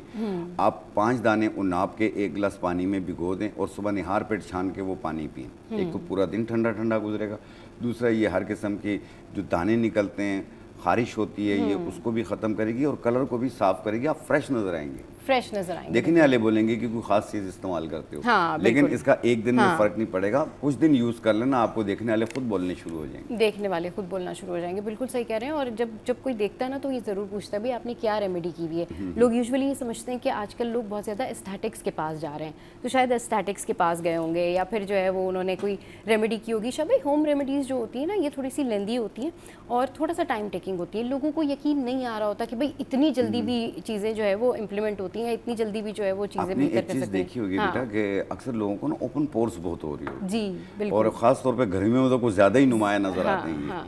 तो जिन लोगों को भी ओपन पोर्स हो रही हो और साथ में स्किन लूज़ हो रही हो, उसको ठीक करने के लिए आपने किचन की चीज़ों से लेना है, जो मेरे घर पे भी यूज़ हुआ है। आपने लेना है, खजूर खाते हैं आप लोग, खजूर की गुठलियाँ फेंक देते हैं, आप उसे फेंकिए नहीं, आप वो तकरीबन एक 50 ग्राम के करीब उसे पाउडर बना लें। फिर उस 50 ग्राम खजूर की गुठलियों के पाउडर में 50 ग्राम जौ का आटा मिला लें, फिर उसमें 10 ग्राम हल्दी मिला लें, मिक्स करके आप रख लें। फिर जितना लगाना उतना दूध में पेस्ट बनाएं, पूरे चेहरे पे लगाएं, 15 मिनट लगा रहने दें, फिर पानी का स्प्रे करें और हल्के हाथ से रब करें, 1 मिनट रब करें और फिर धो लें। आप देखें पहली एप्लीकेशन में आपके पोर्स कितने मिनिमाइज होते हैं और आस्ते आस्ते स्किन प्लान हो जाएगी, आपको मजीद ज़रूरत नहीं पड़ेगी। बिल्कुल मज़ीद ज़रूरत नहीं पड़ती और फिर आप ना स्मूथ फील करते हैं स्किन पे, क्योंकि अगर बेस भी लगानी है तो भी बड़ा मसला हो जाता है ख़वातीन को, वो मेकअप लग नहीं रहा होता है और वो मेकअप बार बार ऐसा लग रहा होता है जैसे खुरदुरा लग रहा है या हट रहा है वो अपनी जगह से ना, मेकअप जो ना फट जाती है, हाँ, और वो बेस ख़राब हो फट जाता है, जाती है, बिल्कुल हाँ, बेस हाँ, ख़राब हो जाता है। ऐसी सूरत में ना आप तरबूज खाते हैं, तरबूज खाते हैं ना, उसका लाल वाला हिस्सा खा लेते हैं, उसका जो पीछे जो वाइट हिस्सा होता है ना, उसे खाइए नहीं, उसको केक की तरह 4 पीस कर लें, मतलब 4 कोना काट लें। अच्छा। और उसे आप अपने चेहरे पे रब करें, रब करने के बाद 5 मिनट, फिर उसके बाद पानी का स्प्रे करें, उसे टिश्यू पेपर से खुश कर लें, साफ कर लिया, फिर इसके ऊपर बेस लगाएं, आपकी बेस खराब नहीं होगी। बेस खराब नहीं होगी, बिल्कुल सही कह रहे हैं, क्योंकि उसमें ये होता है कि कितना भी महंगा मॉइस्चराइज़र लगा लें, कि सीरम लगा लें, स्किन प्रेप कर लें, लेकिन स्किन उस तरह से ग्लो कर नहीं रही होती है। अच्छा शाह भाई ये बताएं कि जब हम बात कर रहे होते हैं होम रेमेडीज़ की, तो होम रेमेडीज़ में सबसे इफ़ेक्टिव कहना चाहिए, सबसे मौसर और फ़ायदेमंद रेमेडी कौन सी है जो कि आप नॉर्मली भी कॉमन सजेस्ट करते हैं लोगों को कि भाई ये आप बीमार हैं या नहीं हैं, अपनी अच्छी हेल्थ के लिए, अपने अच्छे बेहतर लाइफस्टाइल के लिए आपने ये रेमेडी कंटिन्यू करनी है? देखो बेटा, एक चीज़ ये है कि आपने देखा होगा आजकल तो 12 साल के बच्चों के भी बाल वाइट हो रहे होते हैं। हाँ, ठीक है, एक ये प्रॉब्लम है। ये बहुत दूसरा ये common है problem है, जी। कि कम उम्री में बाल सफ़ेद हो रहे हैं, बालों का क्या शख्सियत किया खराब जाए हो रही जिन लोगों है, की, मेमोरी भी ख़राब हो रही है, हाँ। और इसके अलावा दिमाग ज़्यादा चलने लग जाता है। यस। तो आपने एक कागज़ी अखरोट ले लें, आप कागज़ी अखरोट, या आप थोड़े से लेके घर में रख लें, जब ख़त्म हो जाए और ले आइएगा। एक अखरोट तोड़ के सुबह निहार मुँह रोज़ाना खाएं, एक टाइम रोज़ाना। ये किसी भी एज, 35 साल से कम उम्र वाले जिनके वक्त से पहले बाल सफ़ेद हो रहे हैं, उनके लिए बता रहा हूँ। 35 साल से ज़्यादा उम्र होगी तो फिर मेरी तरह बर्दाश्त कर लें, ठीक है। तो एक अखरोट तोड़ के सुबह निहार मुँह रोज़ाना खाएं, एक तो आप फिट रहेंगे, मेमोरी भी बेहतर रहेगी, दूसरा जो सफ़ेद बाल हैं वो आस्ते आस्ते काले हो जाएंगे। बिल्कुल, सफ़ेद बाल जो कम काले उम्री होना में शुरू हो गए। होंगे और उसमें लोगों को ये लगता है कि ये पता नहीं परमानेंट भी हुए या नहीं हुए हैं। शाह भाई परमानेंट होते हैं ये वो? परमानेंट हो जाएंगे, सही। क्योंकि ये लगाने की नहीं, खाने की है ये। इतने और महंगे शैम्पू लोग यूज करते हैं, लेकिन उससे उनको डाई फायदा है नहीं ना। होता, कलर कर रहे होते हाँ, हैं। वो हाँ, कलर है, डाई फायदा है। नहीं होता, फिर वो कलर को मेंटेन करने के लिए भी एक अलग से शैम्पू अच्छा, ले रहे जड़ी होते हैं। बूटियों में कलर नहीं है, याद रखिएगा, डाई अच्छा, नहीं होता। सही। हाँ, बाज़ लोग कहते हैं ना कि ये जड़ी बूटियों का है, ऐसा कुछ भी नहीं है। हाँ। खिजाब डलता है उसमें, तो इसलिए आप लोग किसी की बातों में मत आइए। तो किसी भी अच्छे स्किन के डॉक्टर को दिखा के कोई अच्छा कलर सजेस्ट करवा सकते हैं, अगर 35 साल से ज़्यादा। 35 साल से कम उम्र वाले एक अखरोट तोड़ के सुबह निहार मुँह रोज़ाना खाएं, 6 महीने तक। 6 महीने तक। चलें जी, बहुत शुक्रिया शाह भाई फॉर योर प्रीशियस टाइम। और शाह भाई जब भी हमारे शो पे आते हैं बड़े ज़बरदस्त चीज़ जो है वो हमारे साथ में शेयर करते हैं, और आज हमने कोशिश की कि शॉर्टली बहुत सारे टॉपिक जो है वो कवर किए जाए और आपको बताया जाए कि आपकी जो मुश्किलात हैं उनका हल क्या है। शो में वक्त तो एक ब्रेक का, एक ब्रेक के बाद वापस आएंगे, फिर शो कंटिन्यू करेंगे।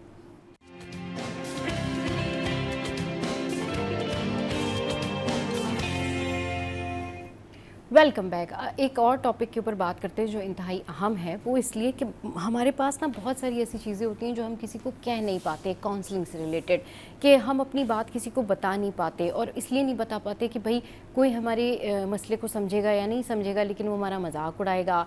फिर बहुत सारे लोग इस वजह से जो है अंडर शेडो चले जाते हैं कि उनको ऐसे लगता है कि नहीं नहीं ये मसला वो खुद डील आउट कर लेंगे, और उस तनाजुर में वो किसी डिप्रेशन में जाते जाते हैं, डिप्रेशन में जाते जाते हैं।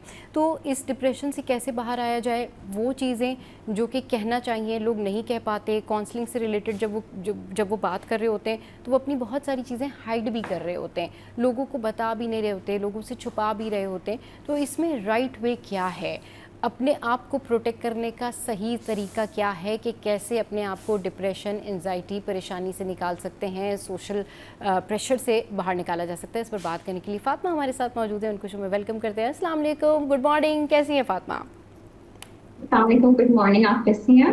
मैं बिल्कुल ठीक ठाक। आप बताइए क्या हो रहा है भाई आजकल? क्या एक्टिविटीज़ है? बस बिजी लाइफ। हाँ, अच्छा, पता है क्या, बिज़ी होना इज़ अ ब्लेसिंग। अगर आप बिज़ी हैं तो यू आर ब्लेस्ड कि आप बिज़ी हैं, क्योंकि बहुत सारे ऐसे लोग हैं जिनके पास काम नहीं है, बहुत सारे ऐसे लोग हैं जो कि काम नहीं कर रहे हैं और वो चाहते हैं कि वो काम करें। तो अगर अल्लाह ताला ने किसी को मसरूफ़ रखा हुआ है तो इसके ऊपर भी अल्लाह का शुक्र अदा करना चाहिए कि वो बिज़ी हैं या मसरूफ़ हैं और काम कर रहे हैं। अच्छा फ़ातिमा, ये बताइए अपनी लाइफ को बेहतर कैसे बनाया जाए, कैसे बाहर आया जाए उस टैबू से, कैसे बाहर आया जाए उस सर्टन प्रेशर से जो लोग अपने ऊपर हावी कर लेते हैं और अपना नुकसान करते हैं? अभी जैसे टॉपिक के बारे में अगर हम बात करते हैं, बिल्कुल, it's a very nice topic कि it has become a taboo, ऐसा ना कि मतलब अगर आप किसी से if you want to seek help, ठीक है, किसी से आप बात करना चाहते हैं, आप किसी, लेट्स सपोज आप किसी एंजाइटी का शिकार हैं या कोई चीज़ आपको बॉदर कर रही है, तो बहुत सी दफ़ा हम चुप हो जाते हैं, हम खामोशी इख्तियार रखते हैं, हम उस बात को आगे डिस्कस नहीं करना चाहते, बिकॉज हमें ये फियर होता है कि हमें जज किया जाएगा। तो वो जो the fear of being judged, I think उस चीज़ को हमें साइड पे रखना चाहिए। अगर जैसे फॉर योर फिजिकल हेल्थ, अगर आप बीमार होते हैं, आपको फिजिकली आप कोई तकलीफ में होते हैं, तो आप डॉक्टर के पास जाते हैं। तो अगर इस तरह से आपकी जो मेंटल हेल्थ है वो बहुत इम्पोर्टेंट है, as important as your physical health, तो उसके लिए भी आपको यू शुड सीक हेल्प। आपको किसी के पास जाना चाहिए, आपको किसी से बात करनी चाहिए, बिकॉज जब आप चीजें डिस्कस करते हैं उसका कोई हल निकलता है। समटाइम्स हमें लगता है कि उसका कोई सोल्यूशन नहीं, बट आप जब 1 से 2 लोग बैठ के बात करते हैं तो कोई ना कोई सोल्यूशन निकल आता है, बिकॉज जाहिर सी बात है, everybody has a different perspective. तो इट्स बेटर टू डिस्कस। आप किसी काउंसलर के पास जा सकते हैं, आप काउंसलिंग सेशंस ले सकते हैं। तो इस तरह से आप आपको अपनी मेंटल हेल्थ को, अपनी वेल बीइंग के ऊपर काम कर सकते हैं। आप जैसे आप फिजिकली फिट होना चाहिए, आपको मेंटली उतना ही फिट होना चाहिए। बिल्कुल उतना ही फिट होना चाहिए। अच्छा, मेंटली फिट होने के लिए क्या चीज़ें करनी चाहिए? क्या दुनिया से सीखना चाहिए, एक्सपोजर लेना चाहिए अपने आप को मजबूत करने के लिए, हर तरह के हालात का सामना करने के लिए? कौन सी ऐसी एक्सरसाइजेस हैं, कौन सा ऐसा थॉट प्रोसेस है कि आप अपने आप को इमोशनली स्ट्रॉन्ग कर सकते हैं?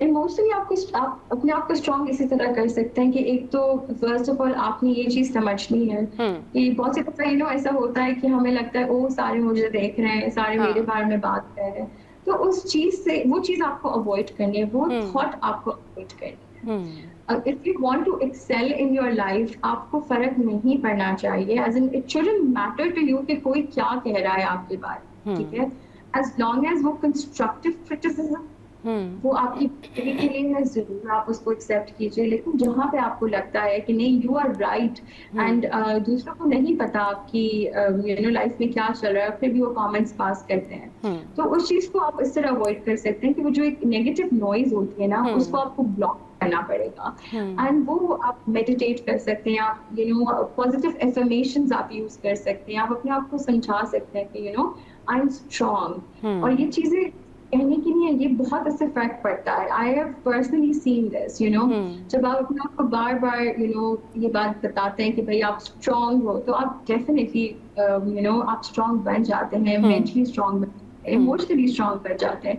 एंड जो इमोशनली स्ट्रॉन्ग लोग होते हैं ना, वो बहुत सक्सेसफुल होते हैं। और वो सक्सेसफुल इस तरह होते हैं क्योंकि वो बहुत ज़्यादा दिमाग से सोच रहे होते हैं, हर चीज़ में वो अपने इमोशंस को बीच में नहीं लाते, वो बहुत इमोशनली हो जाते, वो हर चीज़ को सेंसिटिवली नहीं देखते। तो जब बहुत आप हर चीज़ के बारे में बहुत सेंसिटिव हो जाते हैं, तो फिर आई थिंक आपकी प्रोफेशनल लाइफ भी उस पे काफ़ी ज़्यादा इम्पैक्ट आता है उसका। तो आपको मेंटली स्ट्रांग इस तरह से होना है कि आपको सारी नेगेटिव वॉइसेस को ब्लॉक करना है, and you have to make yourself stronger in a sense कि you know who you are, what you are, और आप कहाँ स्टैंड करते हैं, आपको आपकी कैपेबिलिटीज का पता है। बिल्कुल, तो, कैपेबिलिटीज़ का पता होना चाहिए फातिमा। और अच्छा, इसमें एक इशू ये भी होता है कि फैमिली की जो आपकी अपब्रिंगिंग है ना, वो क्या है, मतलब आपकी फैमिली ने आपको, आपका जो ब्रॉटअप है वो कितना स्ट्रांगली किया है। क्या आपकी फैमिली ने आपको सिर्फ अच्छी अच्छी साइड्स ही दिखाई हैं, आपकी फैमिली ने आपको बस यही दिखाया है कि जी चीज़ें जो है ऐसे ही होती हैं, बड़ी पॉजिटिव होती हैं, लेकिन लाइफ की जो मुश्किलात हैं, जो हर्डल्स हैं, जो परेशानियां हैं, जो लोग उनका सामना नहीं करते फिर सडन उस चीज़ में घिर जाते हैं, उनको ज़्यादा प्रॉब्लम होती है। तो कितना ज़रूरी है फैमिली की अपब्रिंगिंग दोनों पहलुओं से, और कितना ज़रूरी है कि वो तरबियत होना कि हर हालात में मुश्किल का सामना करना है, हर हालात में उस मुश्किल से बाहर आना है, ये सीखना कितना ज़रूरी है?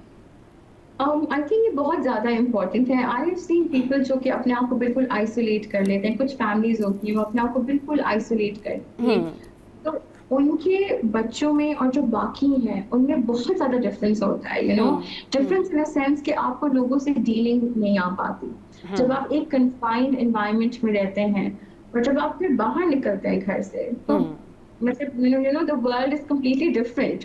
आपके बच्चे के लिए वो पूरी चीज चेंज हो जाती है, घर का सिनेरियो इज कम्प्लीटली डिफरेंट। वो एक कन्फाइंड एनवायरनमेंट में आपने उसको हर चीज से बचा के रखा है, लेकिन जब उसे कभी ना कभी बाहर निकलना है, उसे लोगों के साथ इंटरेक्ट करना है, सो यू नो जब आपकी जो अपब्रिंगिंग होती है उसका बहुत इंपॉर्टेंट रोल है। वो कौन है जो आपको घर पे यू नो आपकी सोशलाइजिंग जो है, प्राइमरी सोशलाइजेशन जो है घर पे जो आपकी हो रही होती है, वो बहुत इम्पोर्टेंट है। उसी टाइम पे आपको आपके नॉर्म्स एंड वैल्यूज सिखाए जाते हैं, उसी वक्त आपको सिखाया जाता है कि सिर्फ हर चीज आपके बारे में नहीं है, वो सबके साथ, मतलब सबको लेके चलना है आपने। सो वो जो कॉन्सेप्ट है ना आई से नी वाला, और वो बहुत इम्पोर्टेंट है। प्राइमरी सोशलाइजेशन जो आपके घर से स्टार्ट होती है, उसमें जो आपके घर पे whether it's your grandmother's जो आपको आपकी बच्चों की देखभाल कर रही हैं, या it could be anyone, your aunt, maybe अगर आपकी mother is a working mother, so there is someone who is looking after your child. So I think आपको और उनको सेम पेज पे होना पड़ेगा, एंड यू शुड डिसाइड कि how you going to upbring your child, मतलब आप उसको क्या सिखाने वाले हैं, उसमें क्या वैल्यूज आप इंस्टिल करने वाले हैं, because you know it's very much important you teach your child how to interact with others. उसको लोगों के साथ डील करना आना बहुत जरूरी है, बिकॉज यू नो इस तरह जो बच्चे नहीं कर पाते वो फिर बहुत सारी जिंदगी यू नो वो दब कर रहते हैं, या उनको समझ नहीं आता सिचुएशंस में हम कैसे डील करें। उस टाइम पे सब अच्छा लग रहा होता है, यू नो कि मेरी मामा ने मुझे इस तरह से किया, मैं स्पॉइल्ड होंगी, बट आगे जाके things change, you know you have to be street smart. आपको मेंटली स्ट्रांग होना पड़ता है, आपको इमोशनली स्ट्रांग होना पड़ता है।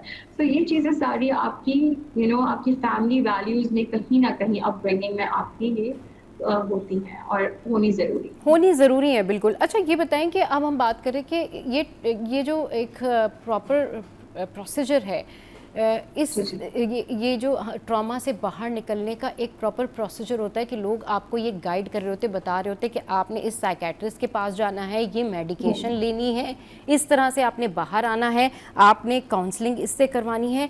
इस सारे सिनेरियो में जब आप बहुत प्रैक्टिकल ग्राउंड्स पर अपना ट्रीटमेंट करवा रहे होते हैं, प्रोसीजर फॉलो कर रहे होते हैं, ये मैं सीवियर ट्रॉमा जिनको होता है उनके बारे में बात कर रही हूँ, तो कहीं ना कहीं बस वो उस ट्रीटमेंट का हिस्सा होते हैं, वो ट्रीटमेंट ख़त्म होता है, उसके बाद अगेन वो ट्रॉमा में चले जाते हैं क्योंकि उनकी जो बेसिक है वो स्ट्रॉन्ग नहीं होती। तो लोगों को अपनी बेसिक स्ट्रॉन्ग करनी चाहिए। और इसके की फैक्टर बताइए फातिमा कि इसके की पॉइंटर्स क्या हैं, जैसा मैंने आपसे शुरू में पूछा कि इसके की फैक्टर्स क्या हैं, किस तरीके से अपने आप को स्ट्रॉन्ग बनाया जा सकता है, इमोशनली अपने आप को बिल्टअप किया जा सकता है, हर मुश्किल का आप सामना कर सकें। और अगर आपका जब भी किसी ट्रॉमा का, डिप्रेशन का, एंजाइटी का कोई भी ट्रीटमेंट अगर चल रहा है और वो सिवियरिटी की तरफ है और आप ठीक होने के बाद वापस नॉर्मल लाइफ में आते हैं, तो क्या आप उसको बैलेंस कर लेंगे? क्योंकि उसके बाद आपको फिर अपनी बेसिक जो है वो वही नॉलेज चाहिए, बेसिक आपको वो रेजिस्टेंस चाहिए कि जिसकी वजह से आप मज़ीद परेशानियों से लड़ सकें।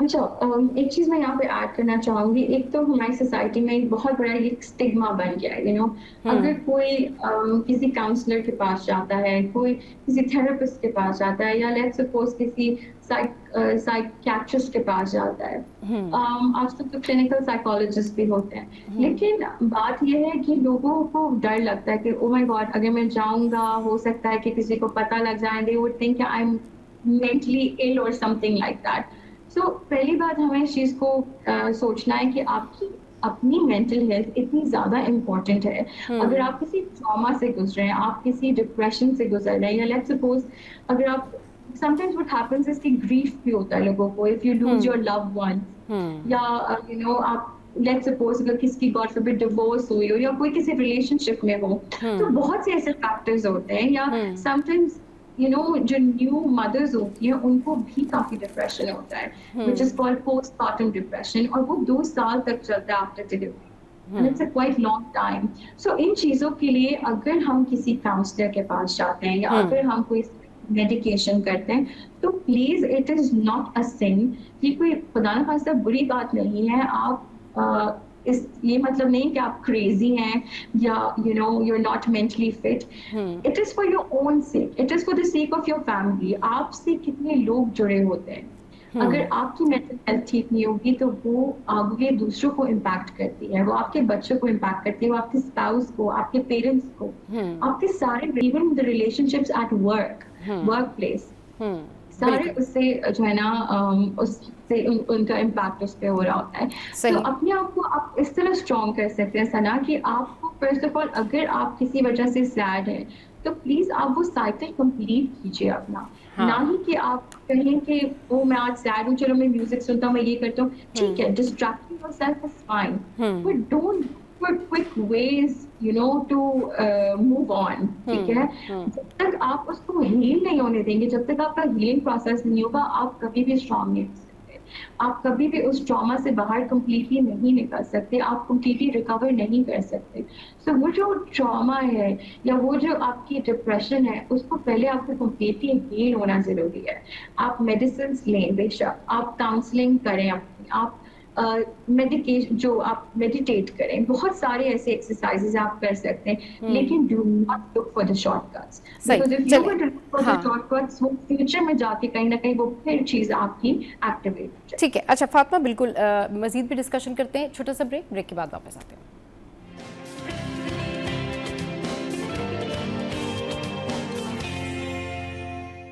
Welcome back. तो हम बात कर रहे हैं कि किस तरह से हम डिप्रेशन से बाहर आ सकते हैं।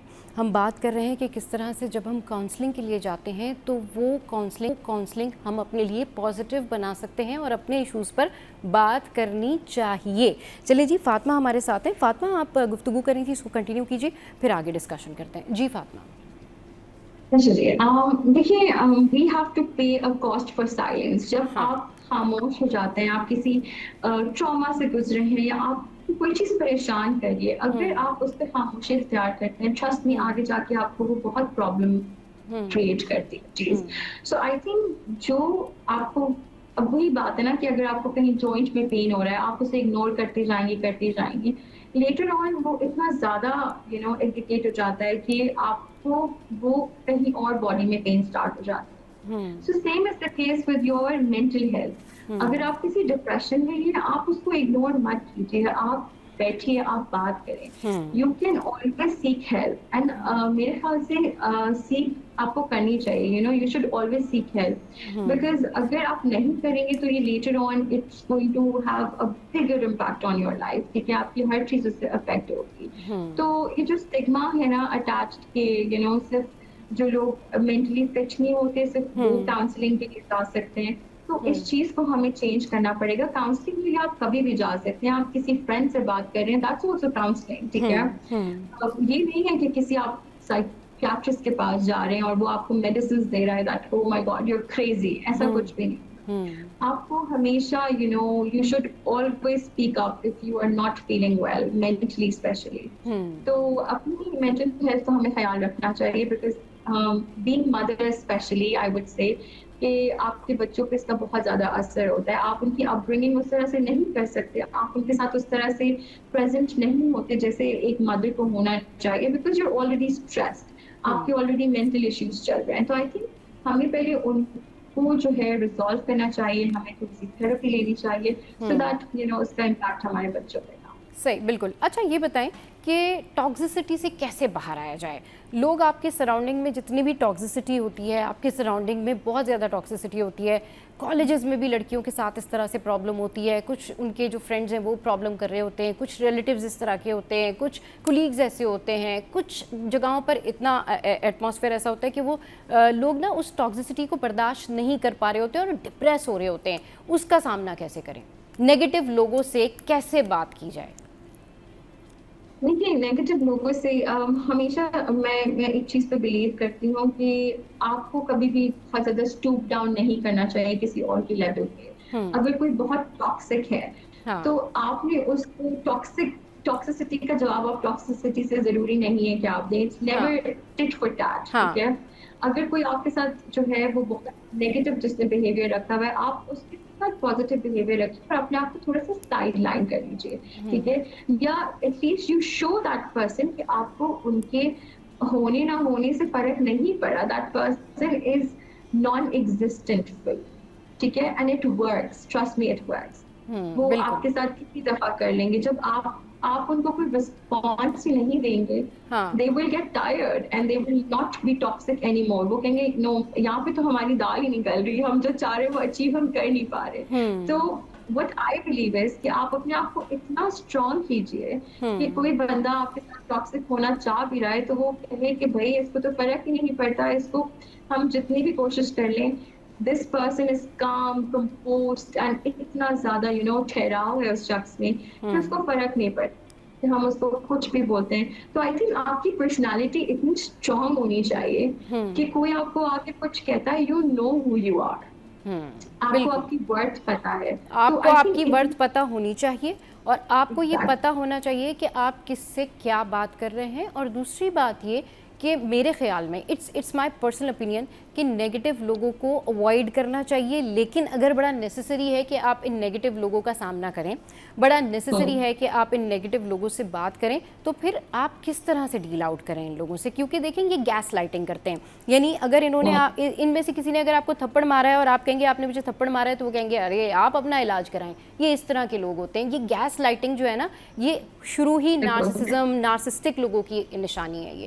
हाँ, नार्सिसिस्ट होने की सबसे पहली निशानी यही है कि जब आप किसी को कहते हैं आपने मेरे साथ ये किया, तो ये कहते हैं आप अपना इलाज कराएं या आप जो है अपने आप को देखें, आपको शायद वहम हो रहा है. ये नार्सिसिस्टिक होने की कंप्लीट निशानी होती है. ऐसे लोगों से कैसे डील आउट किया जाए?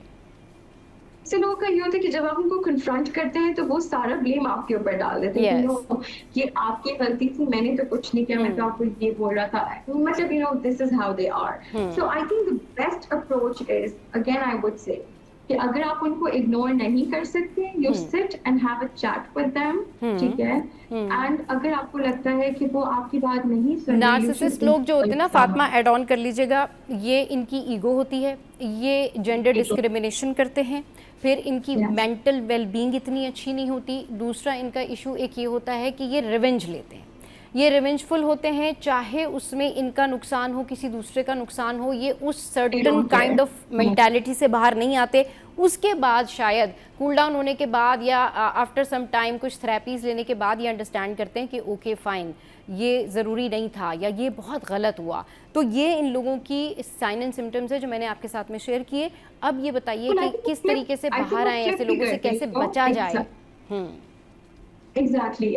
देखिए, वही मैं आपसे बात कर रही हूँ. अगर आप किसी वर्क प्लेस में और आपको लगता है कि मैं इस बंदे को इग्नोर नहीं कर सकता, ठीक है, तो you keep yourself positive because sometimes what happens is कि सना, हम लोग बहुत से ऐसे लोग हैं जो कि मजबूरन जॉब्स कर रहे हो, ठीक है, and they can't switch. Fatima, मेरा नाम सबा है.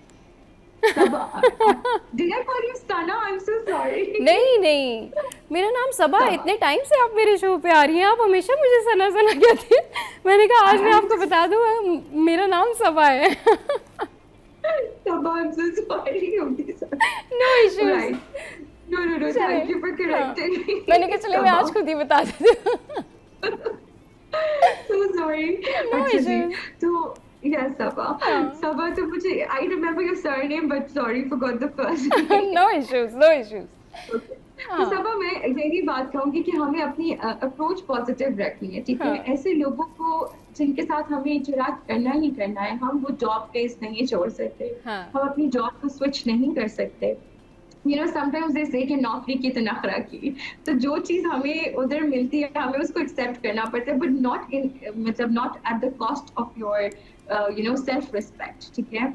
But also remember one thing, जब कोई अपनी लिमिट्स क्रॉस करता है, you know कि क्या लिमिट्स हैं, ठीक है। In a way that if somebody is disrespecting you, so you have to give them a shush call, whether that person is a narcissist or whatsoever, ठीक है। आपने उसको उसकी सही जगह दिखानी है in a way कि you should tell that person that there is this thin line that you're trying to cross. You cannot disrespect me, ठीक है। आपको अपने आप को इतनी पर्सनालिटी को स्ट्रॉन्ग करना है कि कोई भी आपसे बात करने से पहले सोचे या कोई भी आपको डिसरिस्पेक्ट करने से पहले सोचे। So I think this is my message for all the girls out there कि प्लीज अब वो टाइम चेंज हो चुका है that you are being sweet to everyone around. No, you should know your limits, ठीक है, and you should know कि how the other person is going to treat you and how that person should treat you. So वो limits आप खुद set करेंगे, वो boundaries आप खुद सेट करेंगे, ठीक है। तो अपने आप को आप इतना मेंटली स्ट्रॉन्ग करें, इमोशनली स्ट्रॉन्ग करें, फिट कर दें कि आपको इन चीजों से फर्क नहीं पड़ना चाहिए, but you are indirectly also correcting that person कि वो कल को जाके किसी और के साथ ये काम ना। सही।